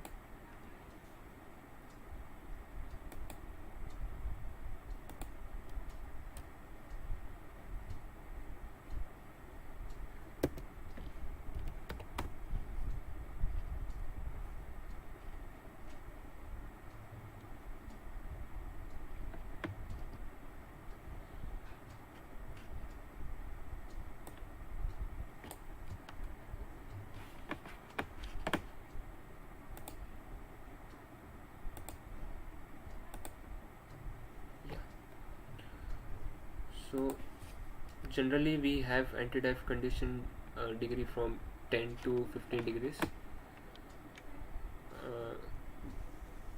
In between this 10 to 15 degrees, we have got quite good results. You can take some other dimension as well, but for us it has given us quite good results. So as you can see here, this is our nose section from side view. Okay,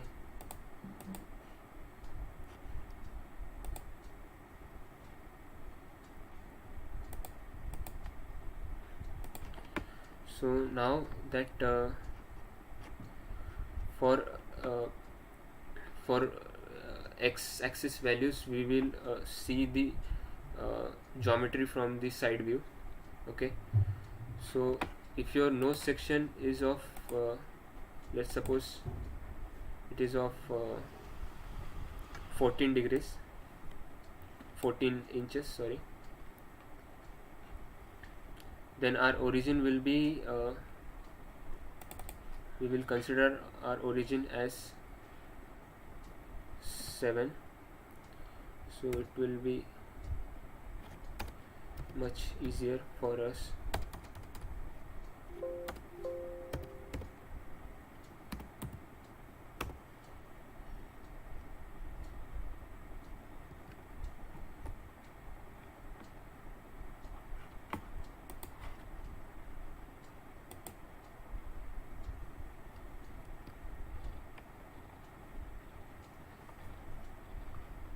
Height of our nose we will keep as 10 inches.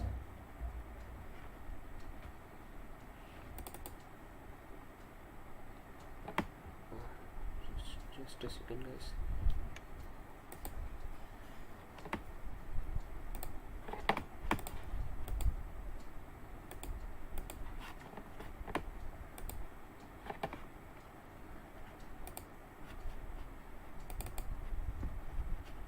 SolidWorks बंद हो गया यार.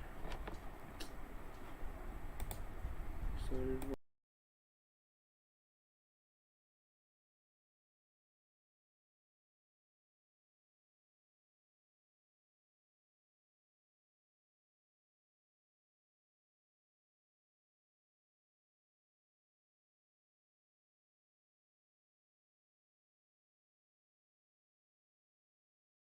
Two minutes, guys. SolidWorks is not running properly.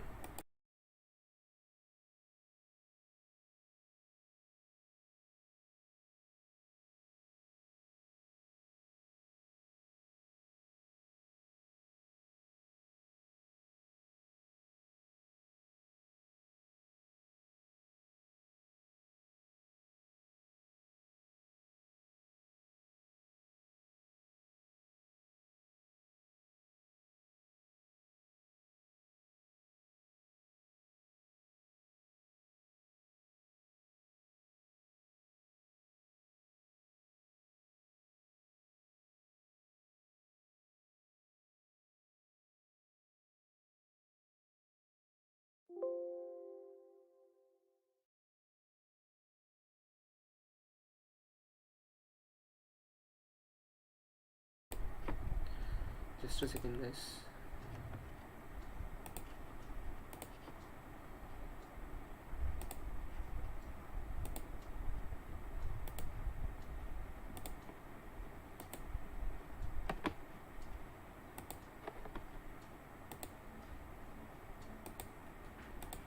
Yeah, so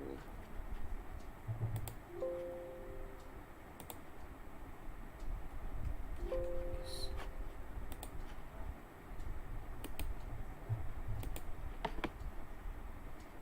Yeah, so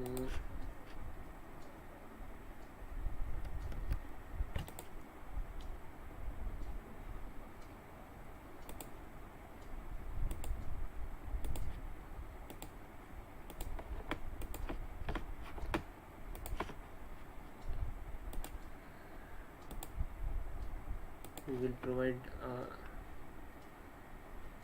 proper dimensions to our nose section from side view.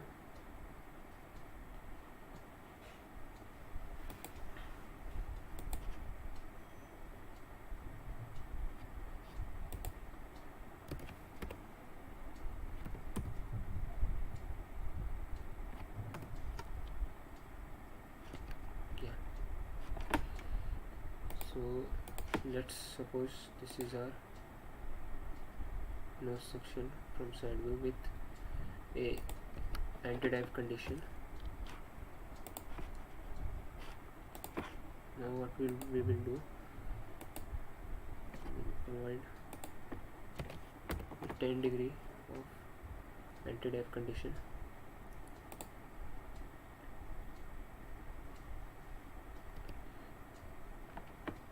When we are providing a 10 degree of anti-dive condition, our arms will also be inclined at 10 degrees. Okay,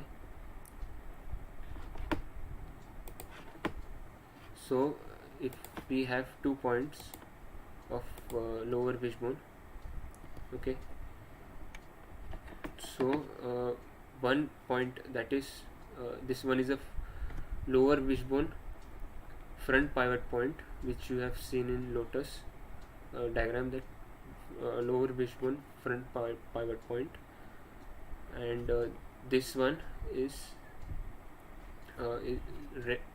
lower wishbone rear pivot point. Okay, so we have 2 pivot points which we can see from this side view. So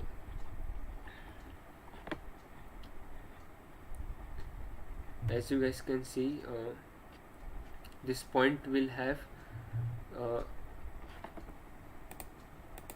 like dimensions will be different. Let me just draw it.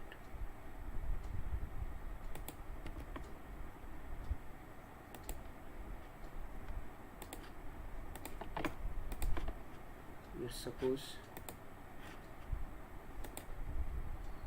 we have to calculate from the ground, we have ground clearance of 13 inches.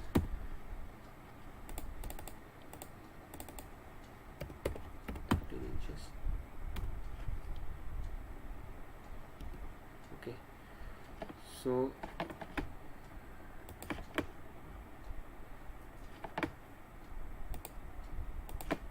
chassis, we will take a center point of the chassis. This center line will be our origin for the dimension for the x-axis. We will keep a difference of 5 inches from the center. Let me just put the dimension for you, then I will explain you why I am giving these dimensions.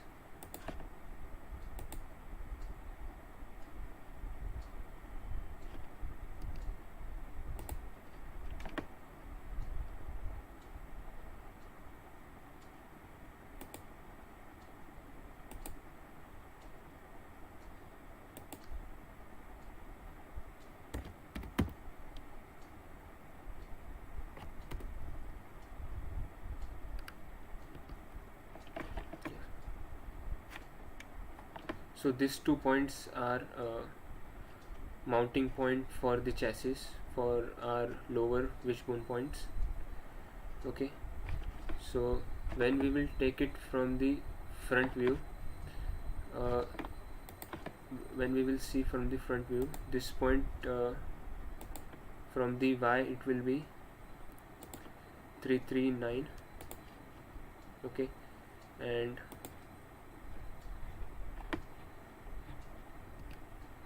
for the lower wishbone front pivot point, the dimension will be from the ground with 383.60. Okay, so we have got 2 z-axis points that we will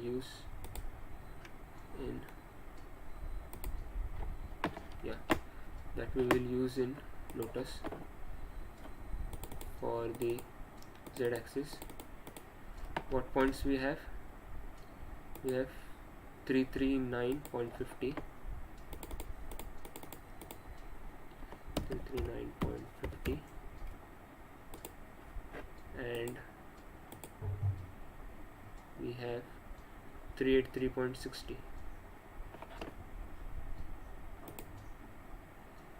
383.60.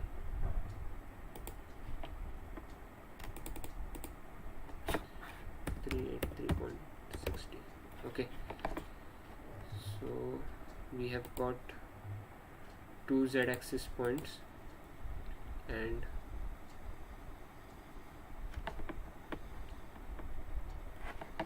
we have y-axis point as 152.12. As you guys can see from front view, it is at same distance, it is in same line, like 152.12.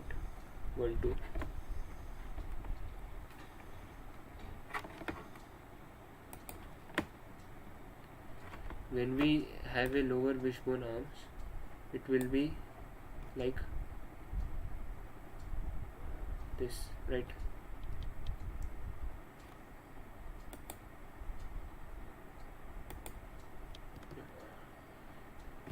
Like we will have when we will have wishbone, it will be look like this from the top view, right? And if we will see from the front view, it will be in same plane, right? What we can see here is our lower wishbone. Okay, so from y distance it will be at same distance. X distance we will see as we have considered are 7 inches from the front will be our origin. Okay, so when we will go for front pivot point from the X, the point will be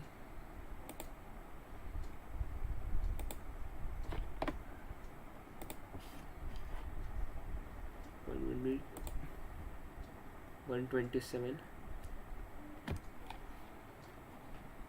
negative 127, positive 127. Let me just show you.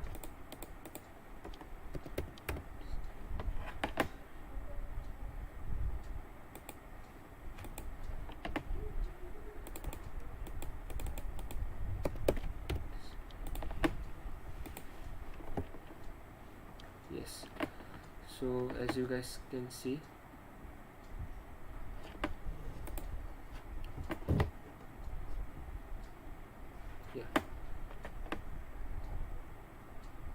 yes, so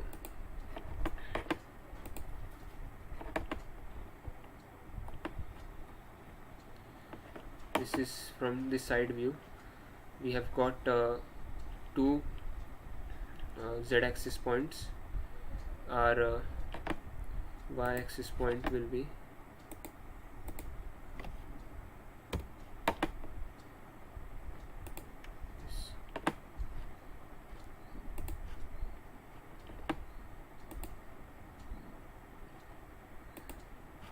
As you can see, our lower arm has changed.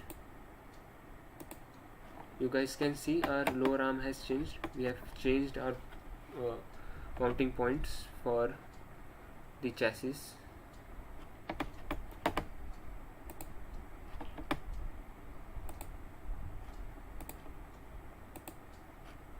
Yeah, so our lower point has shifted forward, okay, to minus 127 x-axis. 152 is our y and 133.5 is our z-axis, okay.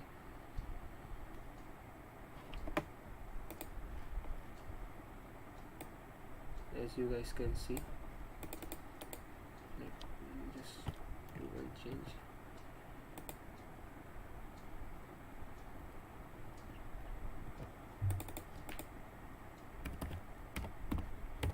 Yeah, now it is correct.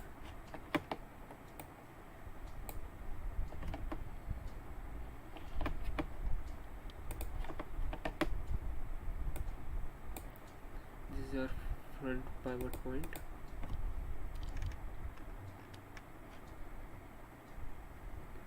And rear pivot point we have put it.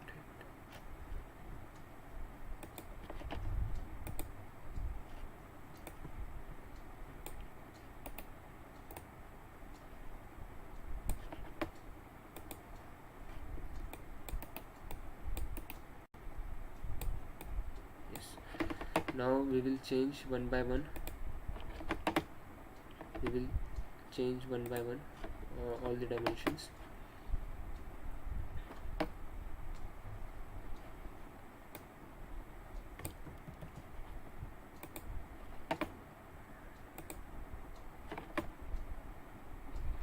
Now that we have seen front and rear pivot point, we will go with lower ball joint.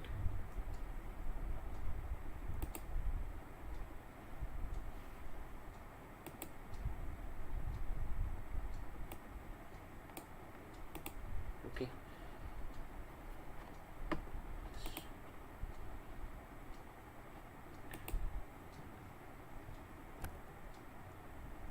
We will go with lower ball joint. So for the lower ball joint, we will have dimension of from the ground.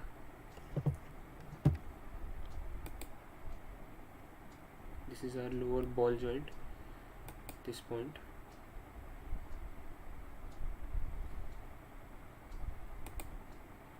.215. So we have got the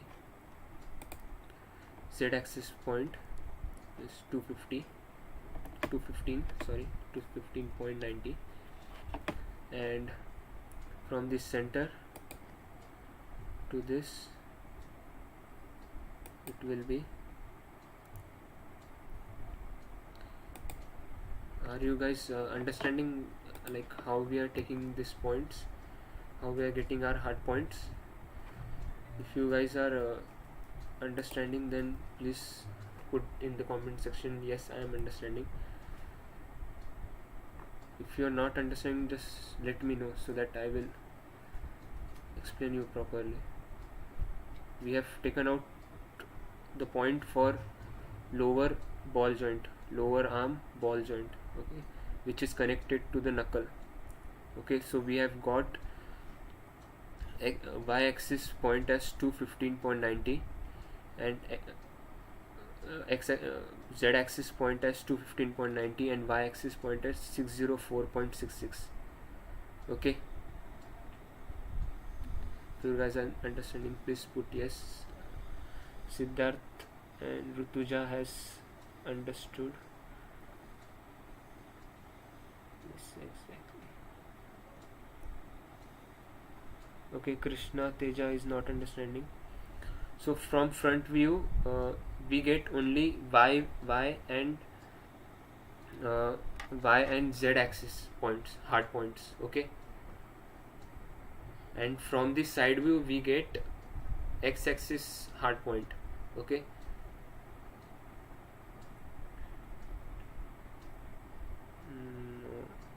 question is saying no.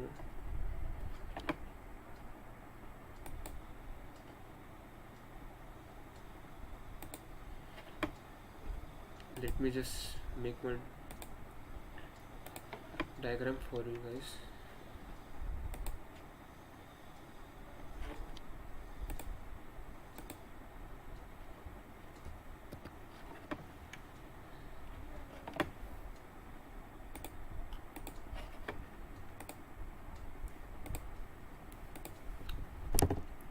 We'll prepare one chart that you guys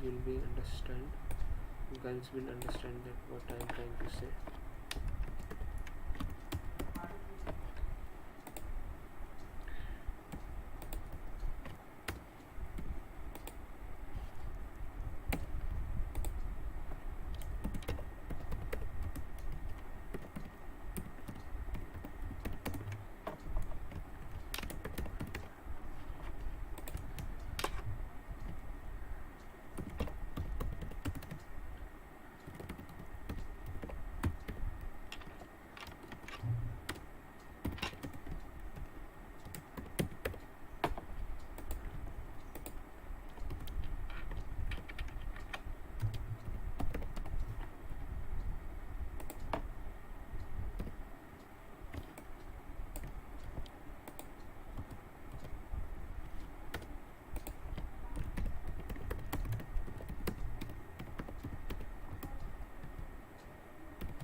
Yes, so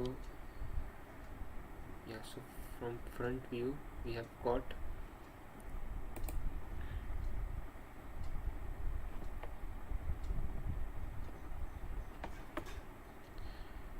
y point as 152,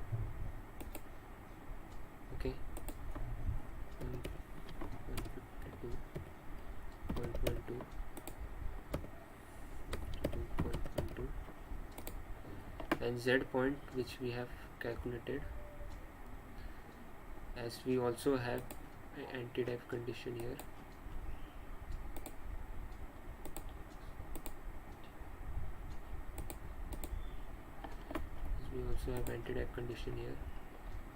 So we have got a lower wishbone rare point which is connected to chassis is 339.50, okay, 339.50, and our front point is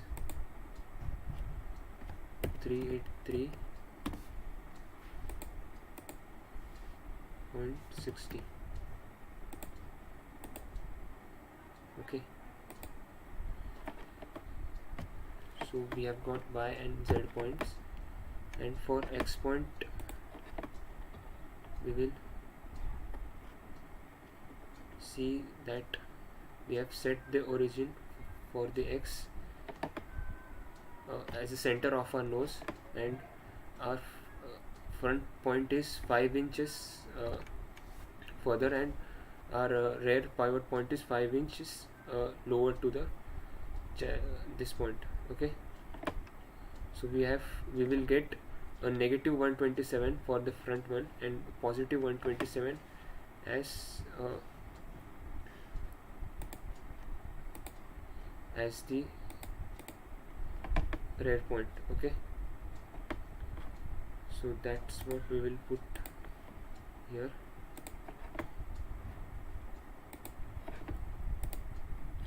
Negative 127, that is 5 inches, and positive 127, that is again 5 inches. Like we have our wishbone points. Let me just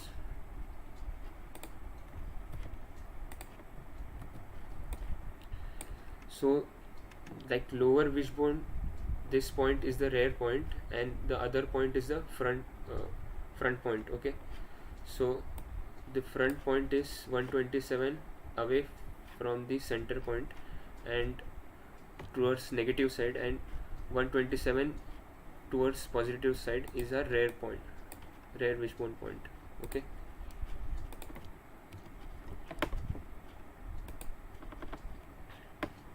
now we will see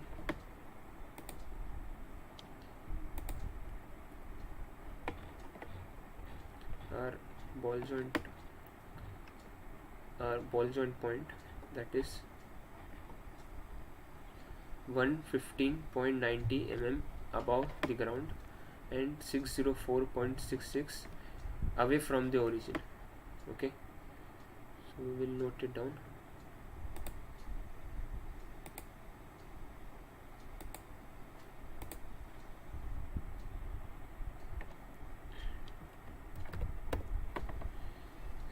Six zero four 6044.66, and for the Z it is 215.19.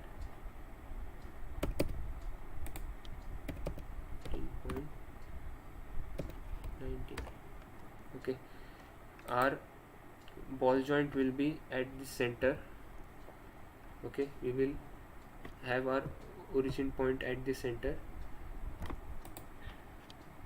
Okay, same values we will put in for the Lotus.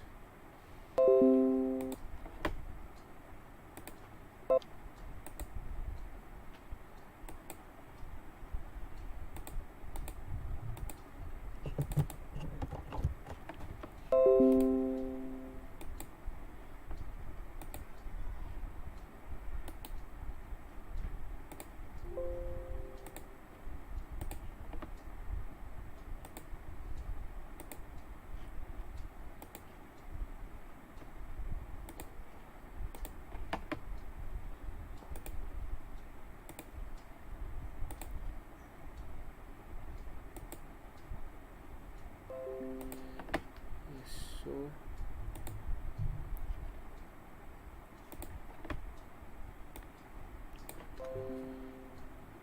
we have what 0 as origin for ball joint.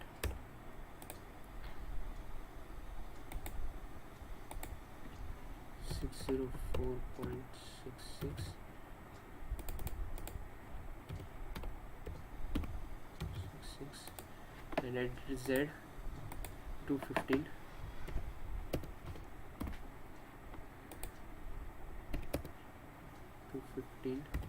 .9. Okay,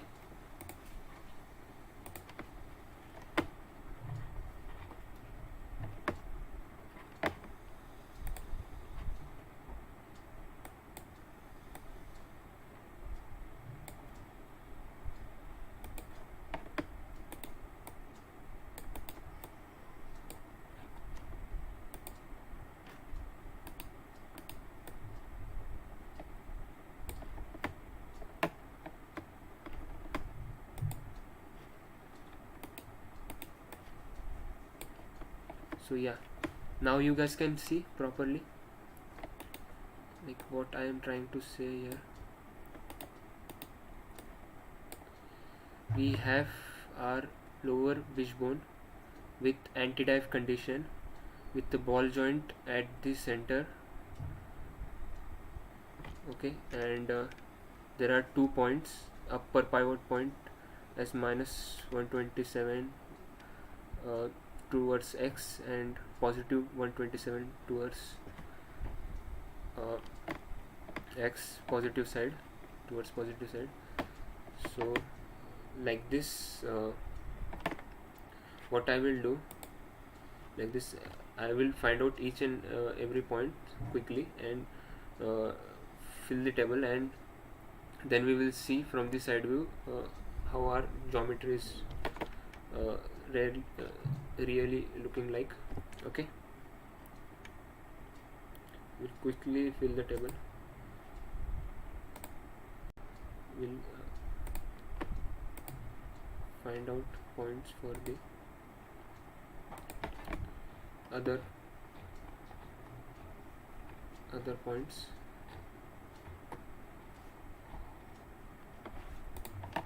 Now we will see for upper arm. So upper arm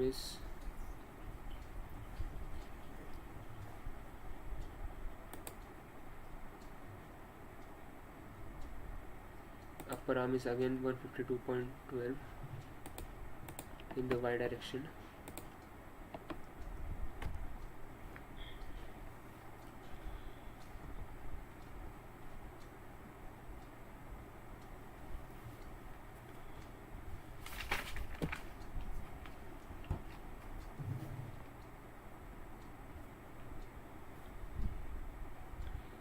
Upper front pivot we have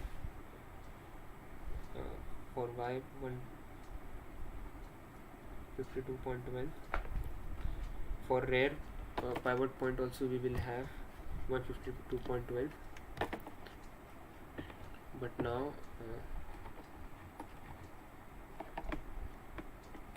as we have seen, our upper pivot point from the ground, it has length of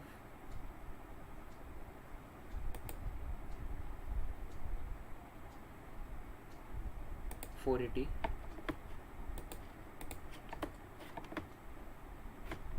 From side view we will see how our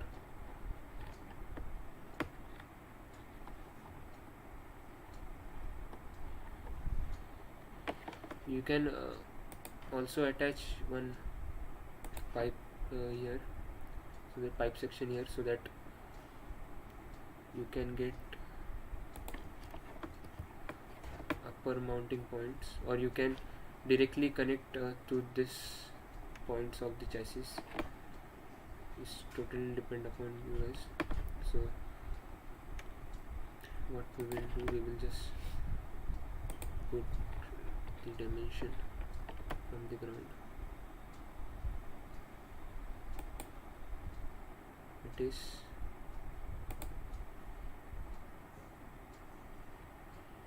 from the ground, the distance is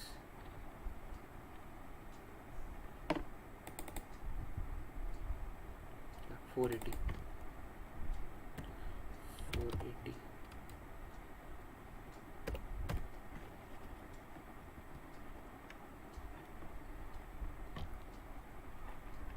Yeah. So now if I am connecting,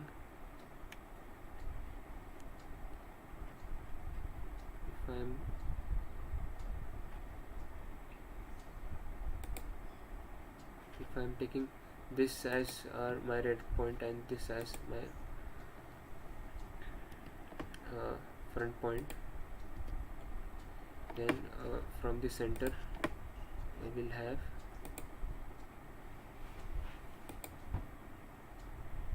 a distance of 177.80, and same I will take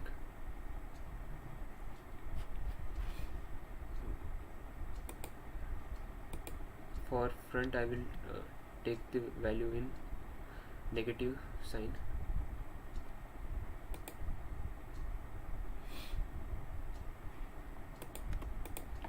Okay, note it down.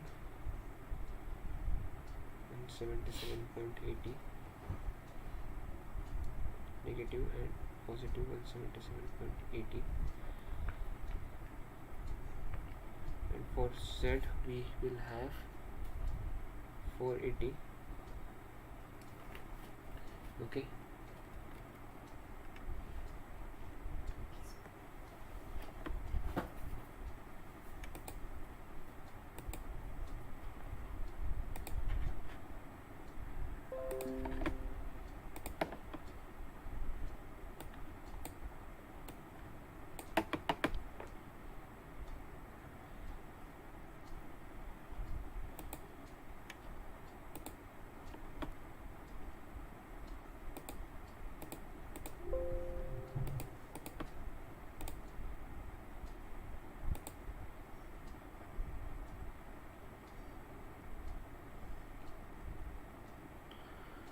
front and rear pivot point,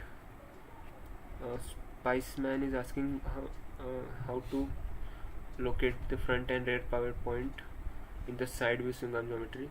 So in the side view swing arm geometry, you can you can take a specific length, like distance of 10 inches, from the center. You can allot 5 inches for front and 5 inches for rear point. There is no compulsion in like how much distance should we take. We don't have to calculate it. We can directly take it, means how as per our requirement.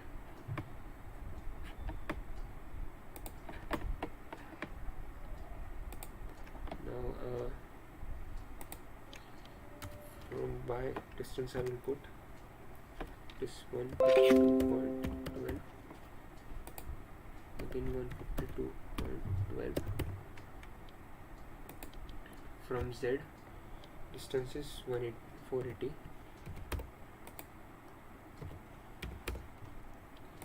and for X it is minus 177.8.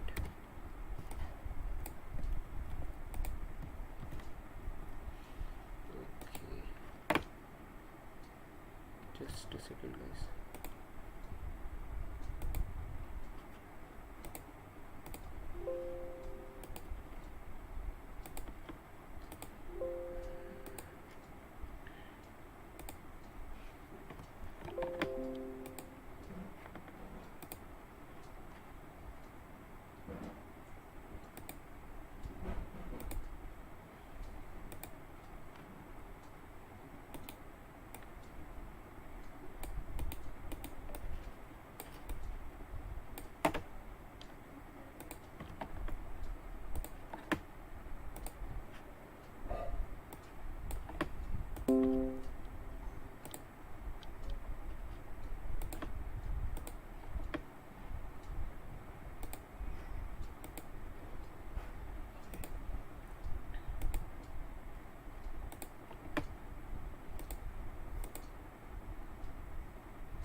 Just a second, guys.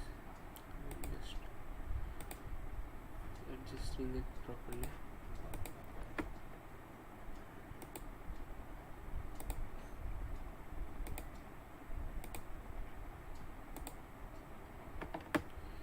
So yeah, we will change.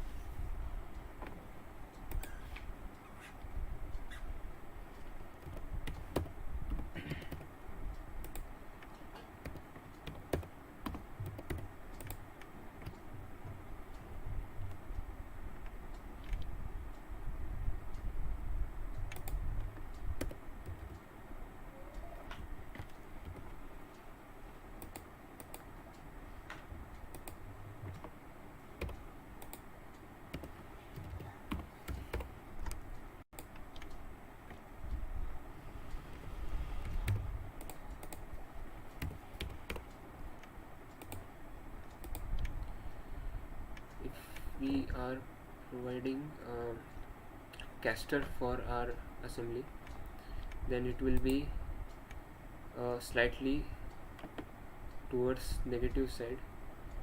So you will see that now. So now as you guys can see here, we have got our upper wishbone points. We have to now see how to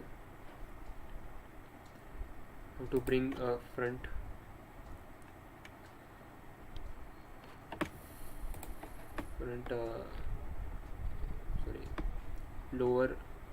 upper ball joint. We have to see upper ball joint now. So upper ball joint has dimension of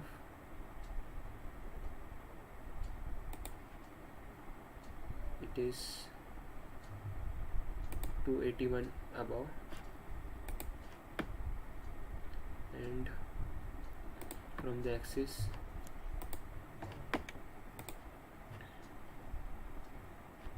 it is it is 581.45 away. So now we will note down this point and we will put this point in for y and z.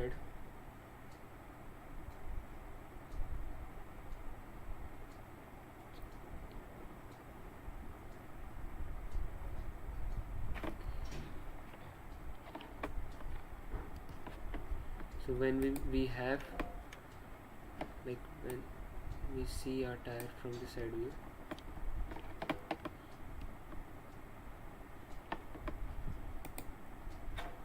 let's suppose this dimension, let's put the dimension of this.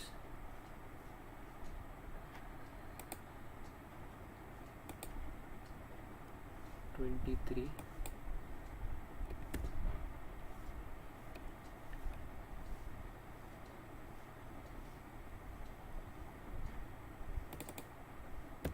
inches.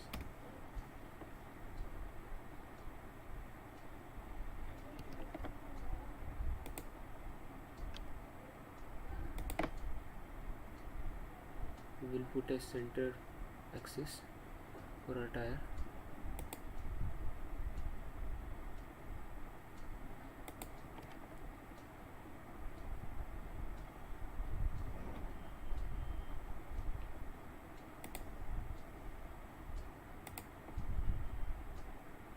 We will provide a caster to our vehicle.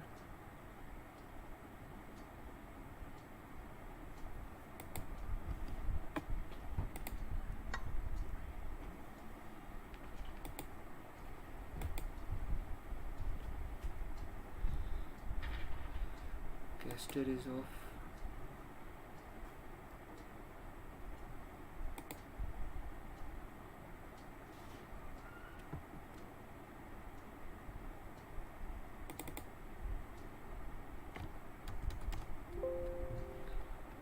Caster we will provide let's suppose 7 degrees.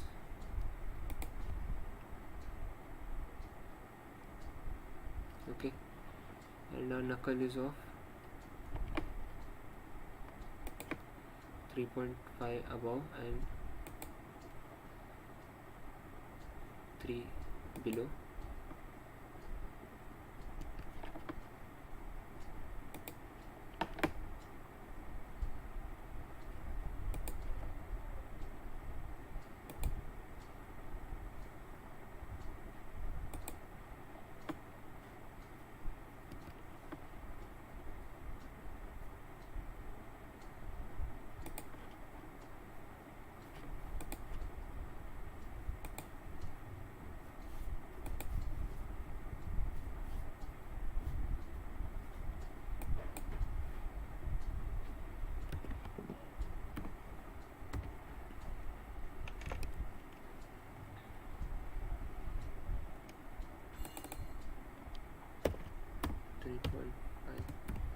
Inches above.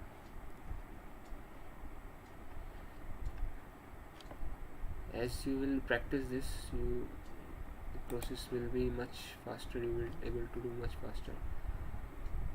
Now we will go with slow pace. As our knuckle is of 3 inches below the tire center.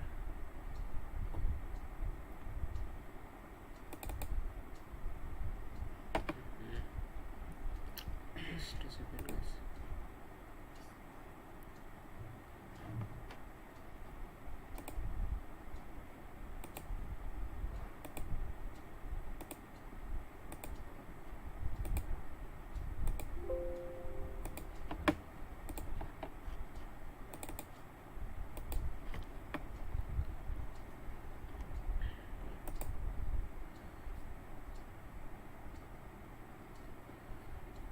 see FSAE as well, Amog. We will complete this first as fast as possible. We will complete once you have got the idea how to take out the hard points from 2D sketch to from 2D from 2D sketch to put it in Lotus. Once you understood this process, you can design any suspension geometry you want. Like you can design FSAE, you can design commercial vehicle as well.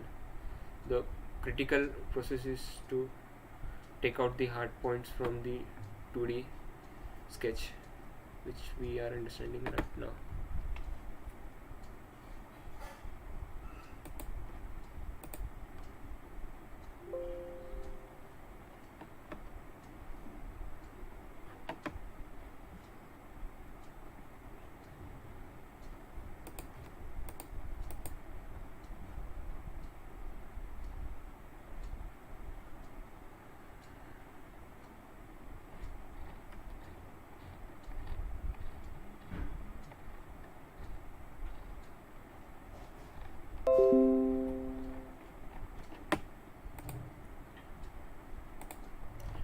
What I will do is I will quickly put the points here. I will quickly fill the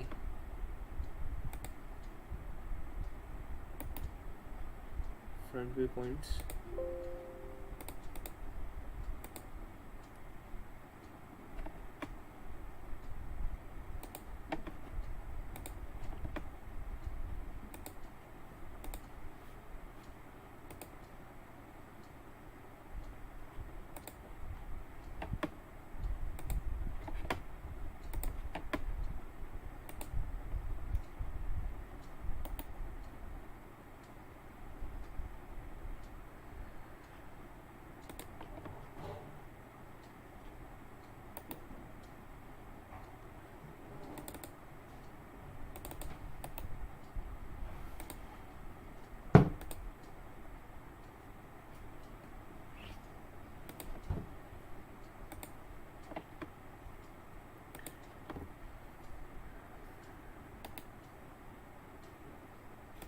Put the points and I will show you how I have put it.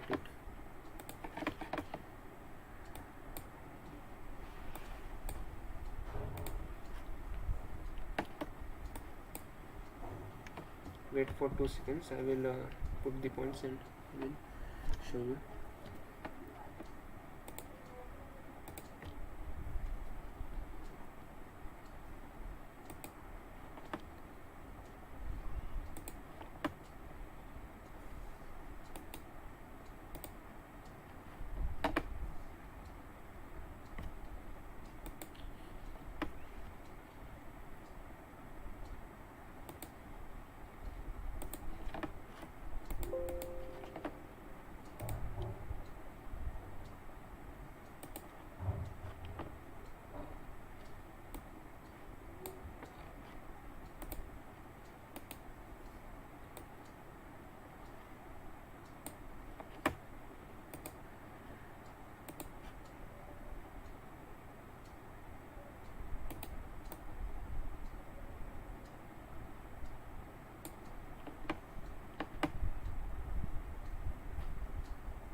I have an example to show you like this.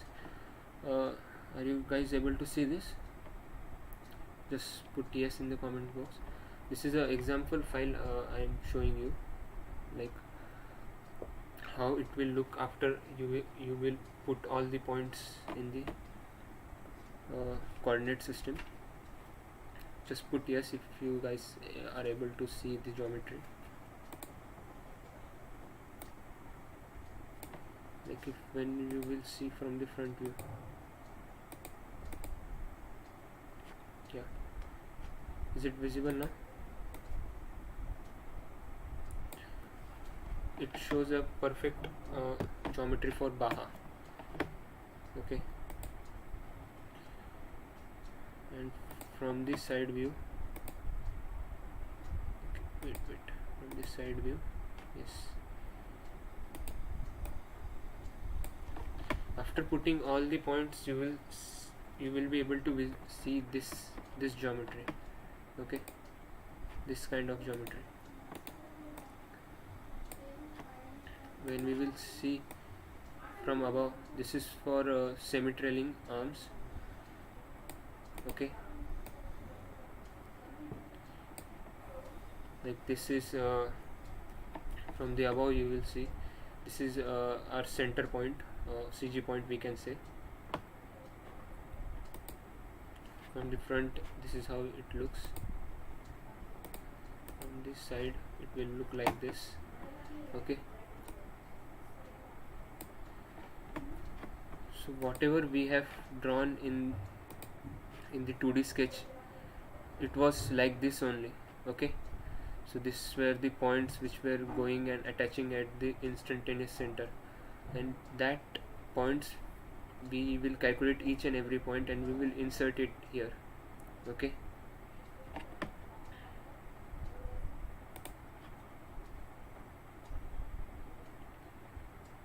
yeah, so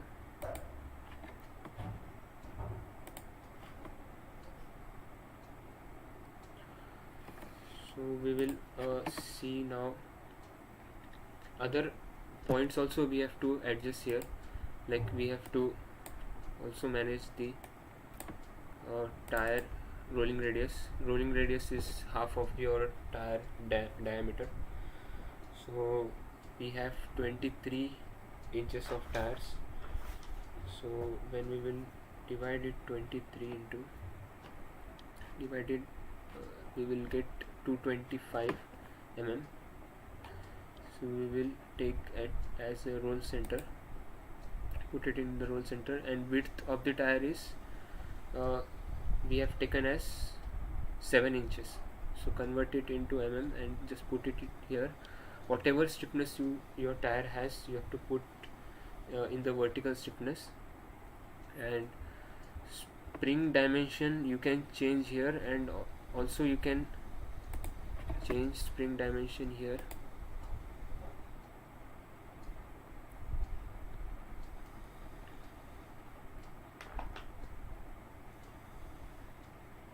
Yeah, spring properties. In data you have spring properties, so you can change spring dimensions. We have 4 shock absorbers, and we have 4 shock absorbers and 4 springs. You can design for each and every shock absorber and spring with when you will go to data, you will find compliances data. In compliances data there is spring properties, there is damper properties, tire properties, rolling bar, rack properties. Each and every properties you can change, and you can find out, you can adjust it as per your requirements. I will just show you for these spring properties.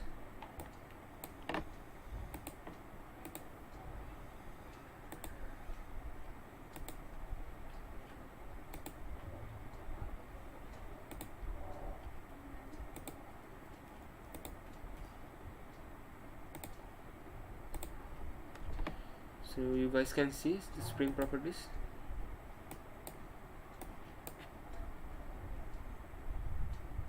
You have to go to data and then compliances, and in compliances option you will find spring properties. Okay, so you can manipulate each and every spring property. Okay, you can change, we will change this free length of the spring of the front, like from 300 we will go to 350. As per your calculation you can put it here.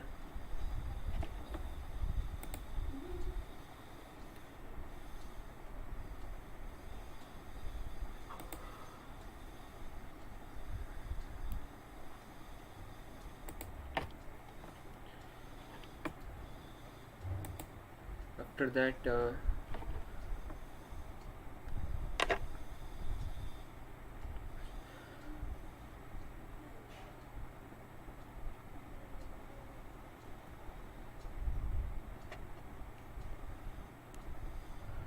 if your roll center is below the ground, Namit, if your roll center is below the ground, your chances of toppling of your vehicle is increases.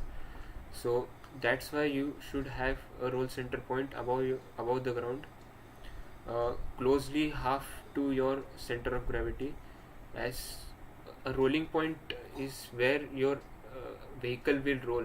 Okay, at that point your vehicle that point is a center where your vehicle, if topples, it will roll in at that point. So that's why your roll point, it should be higher, and it should be close to half of your center of gravity, so that your vehicle won't topple. Okay, your suspension design will be as per that. So if you don't want your vehicle to topple, just keep it close to half of your center of gravity. Okay, what if we have only dampers? That won't change any make any difference in like in Lotus software. You when you put like I will show you the properties which you can change for dampers as well. When you will change the properties for damper, it will react during stimulation as per that only. If you are providing 4 inches of Jones per rebound, it will move in that direction only. So it is not compulsory to as you can see here, I am showing you this. Whenever you will put the ramp travel or bump travel or rebound travel, the value you will put, the suspension, the shock absorbers will react as per that only. So whether you have only dampers or whether you have spring and dampers, in both the condition the movement will be as per your requirement, as per you provided to the software. Is it necessary to have stiffness calculated before? Which stiffness you are asking about? Like tire stiffness or damper stiffness, Prathamesh?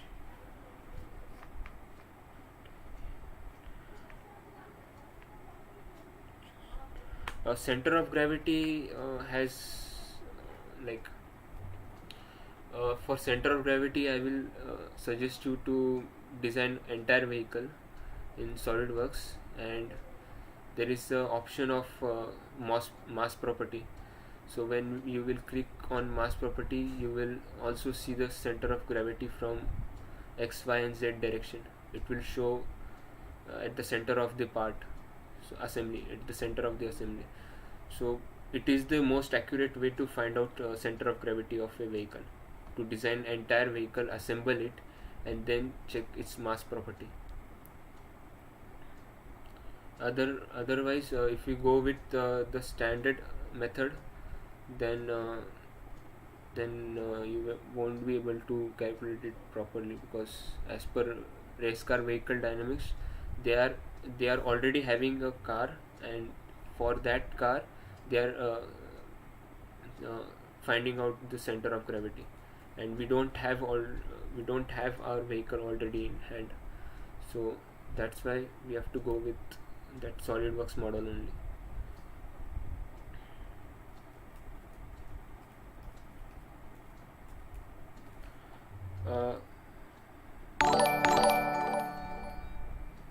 Hanuman is asking when you will start designing geometry of Baja buggy. This is for Baja buggy only, which I am showing you here. It is for Baja buggy only.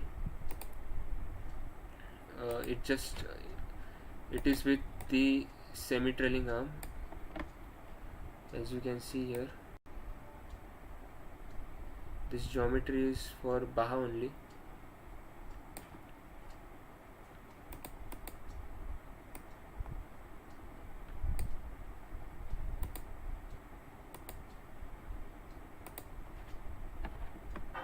Yeah, you will also see the track width difference, as front has a larger track width and rear has a smaller track width, so that while turning we will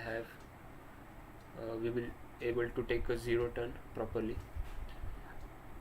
because during maneuverability we have quite critical turns, so that's why we have track width differences, as you can see in the figure. So what we will see animation for this. Yes.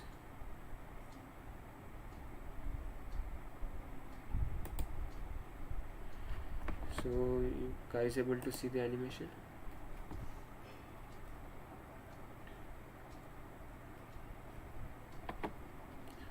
And whenever you complete your design, whenever you generate graphs,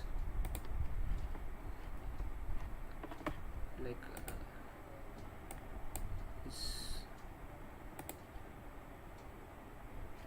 whenever you design check out a graph, for each iteration, like save the graphs and then check the camber change rate with respect to the tire bumps and all the graphs, like compare the graphs, and then you will able to understand where you need to improve. Okay, and try with different iterations, like keep on changing KPI inclination, keep on changing the caster camber inclination, try out different alignments, and then make a different swing arm geometry. Design steering in Lotus. For steering, like steering, you have to put the steering travel only in this. You can't like they haven't provided that much options for steering. You can just locate the steering points from. Make sure that. Let me just show you.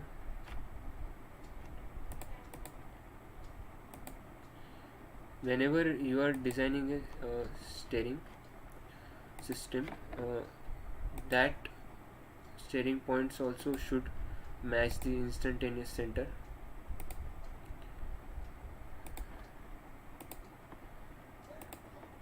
Whenever you are designing a steering system, just make sure wherever the point is, like if the point is here, steering point, it should match the instantaneous center. Okay, so that you won't be facing bump steer. Okay, if your steering angle is not matching to the instantaneous center, then there is a sure chances that you will face the bump steer while in the dynamic conditions.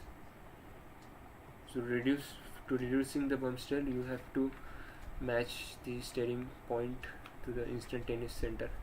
Your thyroid inclination should be matching to the instantaneous center, like your upper and lower wishbone is matching.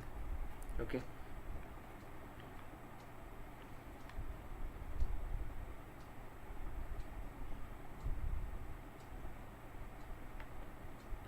I think I have to make a video for FSAE, separate video, because it is already 3 hours.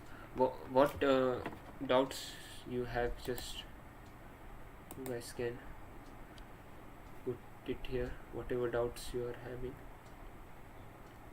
How to change caster, like from the side view, whenever you are seeing your vehicle from the side view, there is not a such value that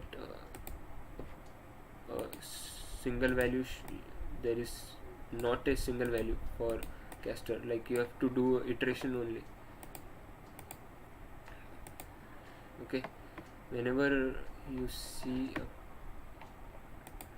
will just hide the points.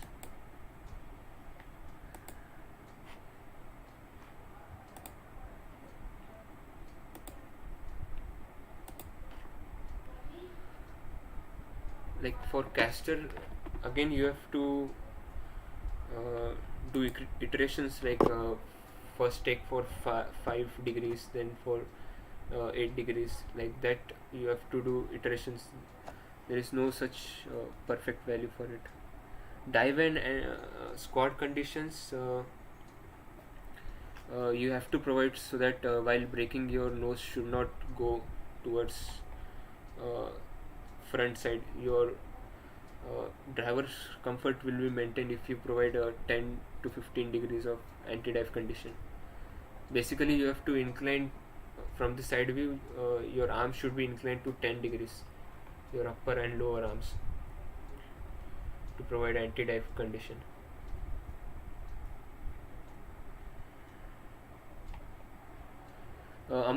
Caster angle can't be decided. Caster angle is decided on the basis of iterations, on the basis of results you are getting after iterations.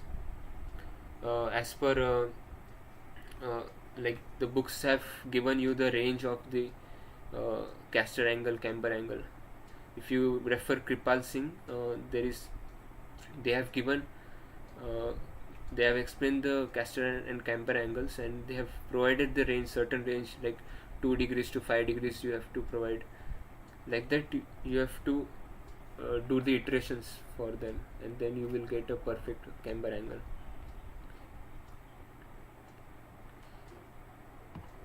For designing any vehicle you won't get any specific degree. You should provide, you have to do iterations, then you will get a specific degree of angle for suitable for your vehicle.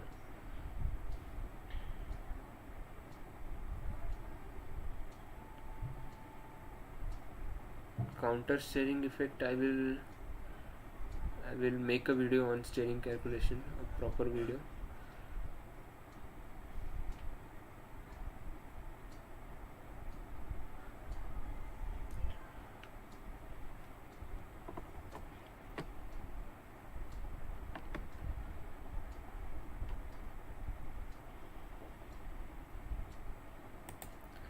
Camber graph, let me check.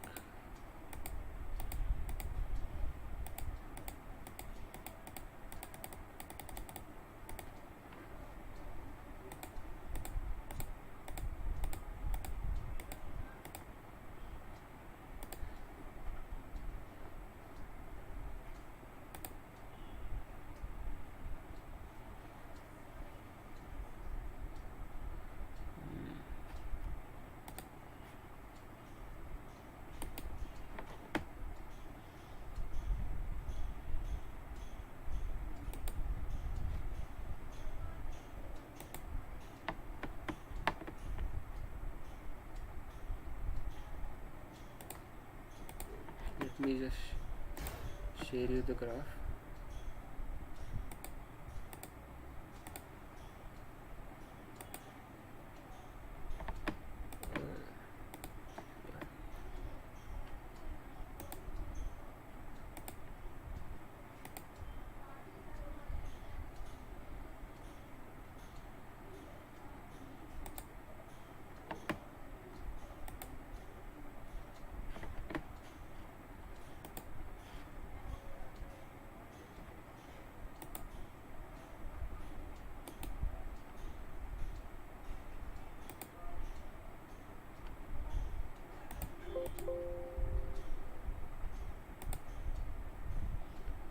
Camber graph, it is not reading the camber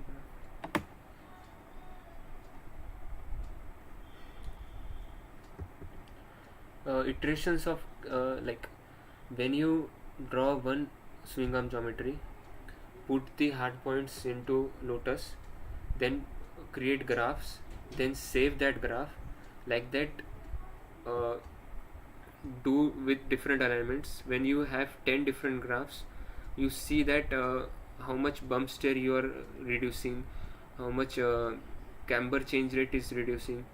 When you are getting a optimum camber rate change, means if you are not having that much deflection in bump stir or camber change rate, you are not getting that much, that means you are getting closer to a perfect geometry.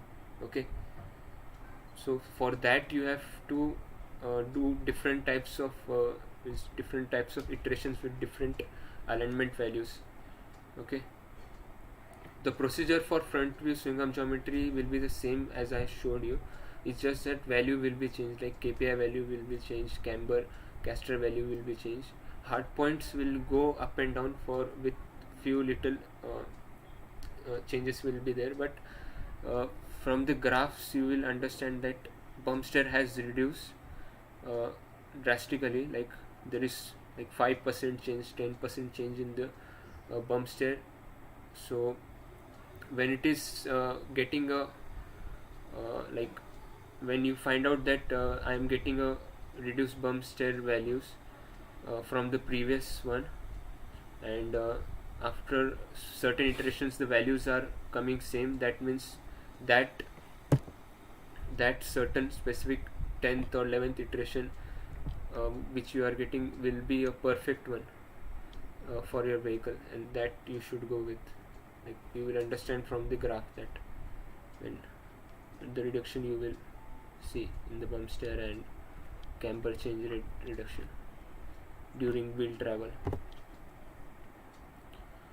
So make sure you keep on modifying your vehicle in Lotus software with 10 different iterations. Then you will understand the graph differences, then you will able to find out a perfect geometry for your vehicle. We will take 5 more questions, then we will end this session for now.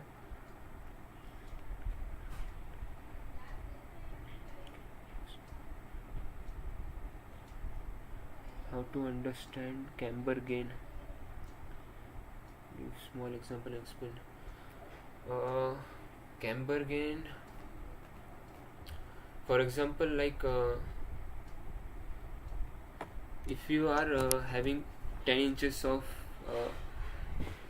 10 inches of wheel travel, and your camber graph is camber graph is showing much deflections in it. Okay, like if you have set your camber angle to 2 degrees, and during bump it is showing it is going to 4 degrees, and it is going to some 5 degrees or 6 degrees. When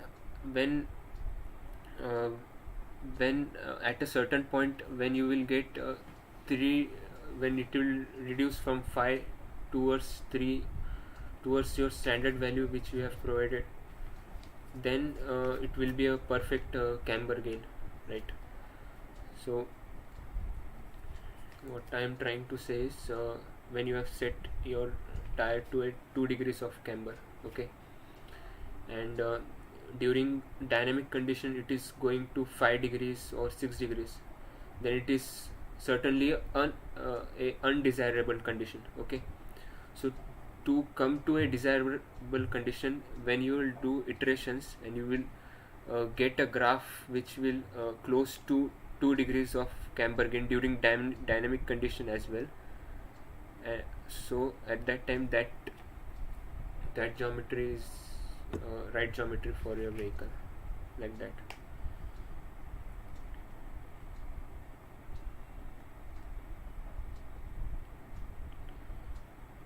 How to read a graph means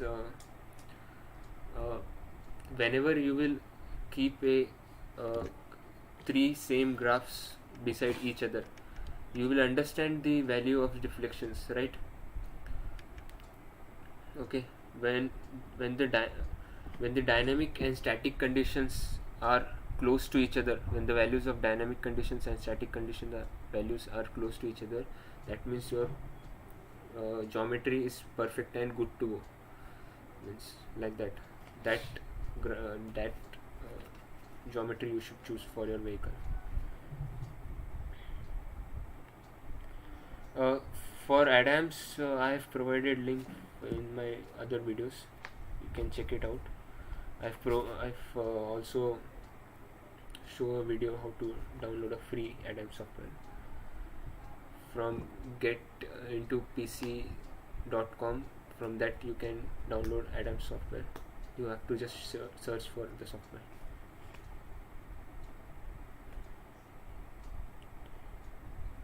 What is the desirable nature of Ackermann graph for Baja?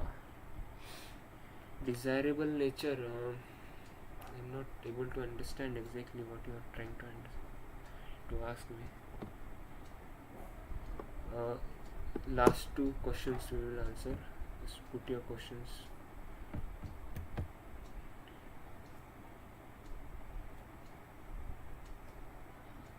Do you guys any question? Do you guys have any questions? Do you guys understood how to draw a front view swing arm geometry? Just say yes or no so that I will able to understand.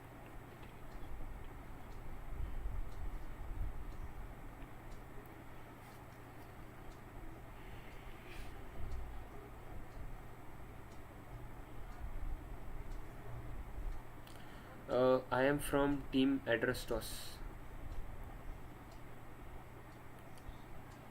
Actually I have passed out. I am no longer team member right now, but I used to be team member of team address toss.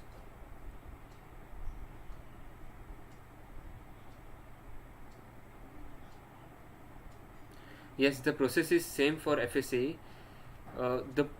The main difference for FSAE and Baja is roll center point, because roll center point, as you will go, let me show you roll center point. Look,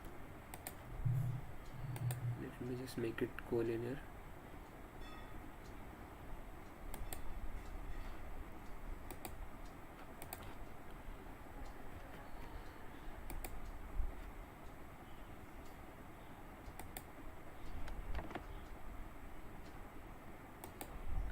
The main difference you will get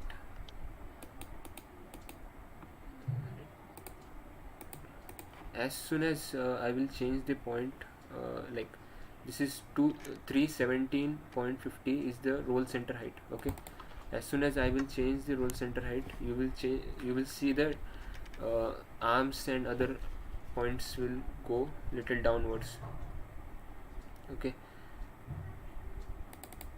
so roll center height, as we will change the roll center height towards like 10 inch if I provide. Yes, as you can see, the instantaneous point is going down.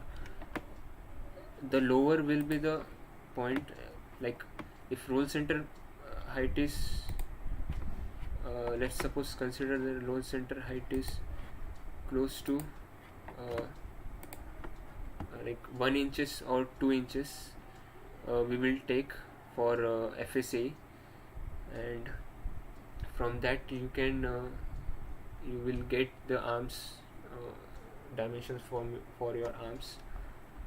The major difference is for in roll center height only, for and also ground clearance will change and CG height will come down. CG height will come down, then roll center height will obviously will be coming down, so it will be like 1 inches or 2 inches, but for Baja it is 11 to 12 inches roll center height.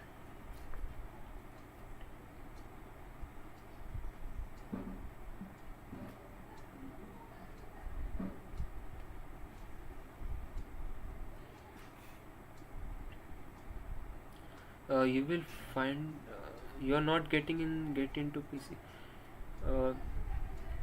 I think you should follow the video. In the video I have shown you how to download the Adams software. Lotus software is not available on Get Into PC, but Adams software is I will share some other links on Instagram, on our Instagram account, for Adam's software to download. So I hope you got some useful information from this session. We are ending this session. Thank you for joining this session.